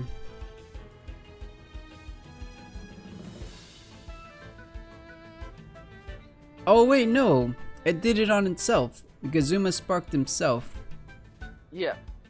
Gazuma is setting up for Electric Storm here down the line. Adikar, again, dealing with the Valash means that this game is now closer than expected. Noxious Bomb is definitely not on the tattoo of Marnie. He's already revealed pretty much everything this has to offer. Beta Burst is also still in the line. Major Slash, Beta Burst is going to be a solid combo. I'm not sure Wimplump will be staying in to see that. Yeah, it will be tough. Now that the Valash is gone, that was the only crystal pressure truly threatening the Gazuma. This Gazuma might actually be the MVP of Game 2 for Adikar. There's not too much. I mean, Noxious Bomb maybe does a good amount. Major Slash from Taru maybe, but you know, Gazuma could just hide in the back, wait till those threats are taken care of. And no Wind Tem on the side of Marnie is going to be able to take care of it. Let's see. Sharp Brain connects on the Taru, but the Taru will be fine with that. Beta Burst connects on the Wimplump. Doesn't read the Mashuk's positioning, but certainly softening the blow for a perfect jab. Will that be enough? At 0.5% HP, that's either 1 or 2 HP points. But, yeah, I think it's a solid 1 HP. So Adikar surviving by the thinnest margin ever, just 1 HP.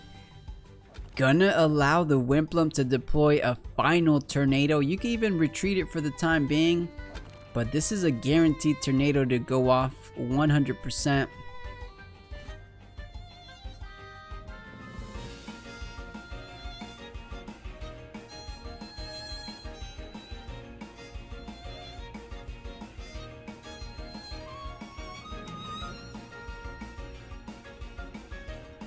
And yeah, but it would have been insane if he read the Mashuk swap in. But a bit tough of a call there.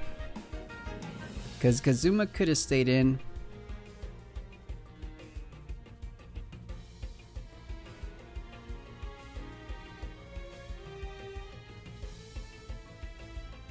Oh, let's see if Adikar read the cage. What does Wimplump want to do? Going aggressive, so going with the Tornado. Marnie misreading the intent to leave.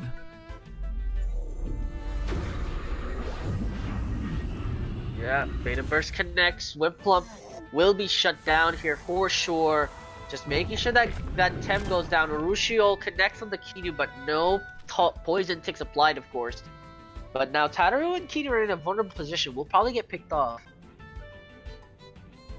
Yeah, I didn't see how much the Eurosoul did. 27% seems a bit much for a simple Eurosoul, so might not be killing it in one blow.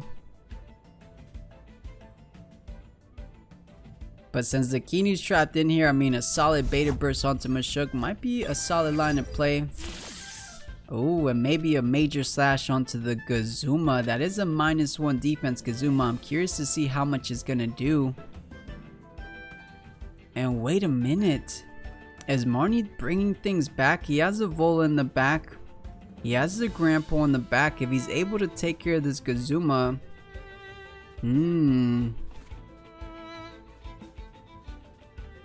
I think what Adikar wants to do is try to take care of the Kinu, because if he's able to get off more Kinu buffs down the road, especially on the Volarin, nothing's taking down the Volarin, even the Gazuma. Gazuma's trying to do his best, trying to spark himself up, but that anaerobic Volarin is going to be soon to be maxed out if it gets a couple more toxic moves off.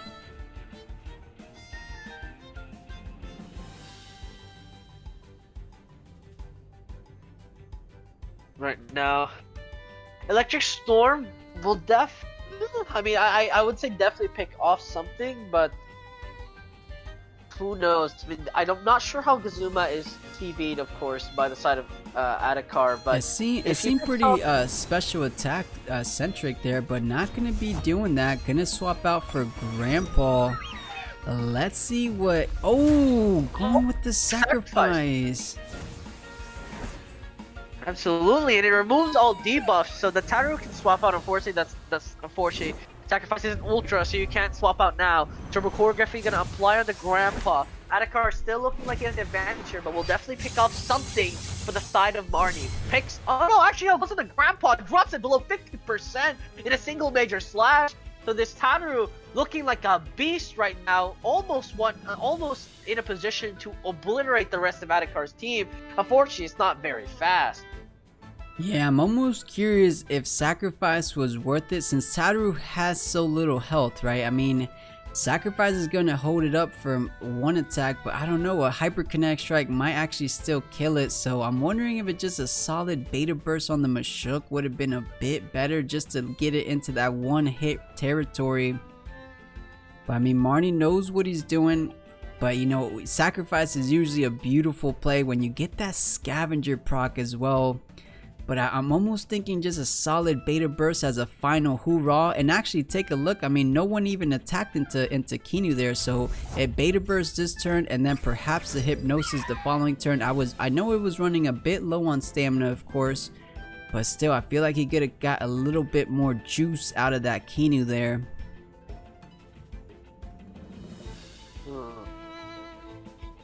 Grandpa comes out, but Gazuma's still alive and it's still primed and ready. The Volarin and Grandpa are definitely not going to be doing the most damage to a Gazuma, so they have to get their bearings ASAP. This Tataru has to do the most damage pretty much at this point. The Grandpa is so fast inside of Adikar. Adikar in a much better position, as again Marnie's Tataru is unable to major slash again, which is one of the main reasons. Oh no, never mind. I thought we could maybe see a Tataru cage followed by hyperkinetic, but it wasn't necessary here. Yeah, swap out instead for the Volarin. The Mashuk stayed in though. Did Marnie predict this? Does he go with the obvious play? No, I thought we would get the Mashuk dead there. But just that, I feel like that's what Gazuma always does to everyone. Yeah, Exactly. Turbo choreography gonna apply uppercut as well. The grandpa expected the Tataru to stay in, so everything getting softened up here. The Gazuma is gonna have a one hell of a field day if Tataru doesn't kill it. So right now, in a rough spot, both players are, because Hyperkinetic strike twice, you know, is still quite a lot of damage, even for a Gazuma. Yeah, I'm thinking Adikar a little bit more in an advantageous position only from the speed. That's a +4 grandpa, so he has the hypnosis pressure here, but actually doesn't go with it. Actually gonna be reading Adikar. There we go. So Mashuk stayed in. Hyperkinetic does connect, so making the straightforward play. But as I was mentioning, hypnosis actually gonna be going first. Or no, sorry, gonna be going onto the. And wait, so a +2 speed, +3 prio, so an additional 50%. Outspeeding a +4 speed grandpa. Interesting. Hyperkinetic strike certainly faster for the side of Marnie than hypnosis, and if it was a speed tie, Adikar would have gone first, as he does have the priority star. So it's a bit interesting. So yeah, Marnie going with just a straightforward play, just a hyperkinetic strike on Mashuk. Adikar said, you're not going to take the risk. I could just swap into Gazuma, but Marnie took the risk, and the risk did indeed play out. So things are a bit closer than they seem. Of course, Grandpa on Adikar's side now has hyperkinetic strike. Let's see how much it's going to do on the Volrin. Does a decent amount of damage, but it's all about the electric storm later down the line. Hyperkinetic strike will shut down the opposing side's grandpa, as Gazuma is the only left standing between Adikar getting a game 3 and Marnie taking the crown. Electric storm will one-shot the grandpa out of this game, but the Volrin stays in, and that's a very big deal, because that means that Tataru will have a partner at least for one turn to do as much damage as possible to this Gazuma. You still have Noxious Bomb, you still have Major Slash, you still have Perfect Jab, you can still deal with this Gazuma, and Adikar is in a very, very Monka-esque position, as chat. Yeah, it's a bit, but I mean, he can still, I mean, it's a +3 special defense Tataru, and Tataru is quite the tanky boy with HP, so I mean, the saving grace still for Adikar, that's a +1 special attack, so 50% increase. Let's see how much this Noxious Bomb is going to do, because a Major Slash should be coming out from Tataru within the next couple turns. Special person comes out before the Tataru. So focusing on the Tataru is actually a very decent choice, but it's up to the Major Slash. But no, he doesn't have it. Perfect Jab comes out. It's up to the Electric Storm now. Gazuma is 100% Electric Storm this turn. Adikar has to kill Tataru. If survives at I think Tataru lives and Major Slash kills, but that Electrical Storm with +1 special attack, if this double kills, then of course Adikar wins. But if it doesn't kill, the Major Slash should be coming straight to Gazuma. But we saw how much damage it did on the bird, so the bird will be going down. It depends, can it do the final 17.6% on the Tataru? That's a +3 special defense, so it's going to be pretty close, closer than it needs to be. But a +1 special attack on the Gazuma side too. Hyperkinetic strike will be all in for the Volrin. Volrin knows it's dead regardless, so it drops it by 3%. We'll see if Electric Storm comes out first, and it will. The Tataru has to survive, but will it? Oh, no! It does! 5% HP, so Major Slash is thrown out. Gazuma is out of stamina. Will this kill Gazuma? And it will. Major Slash is enough, and will take game 2 and will secure the bag for the crown.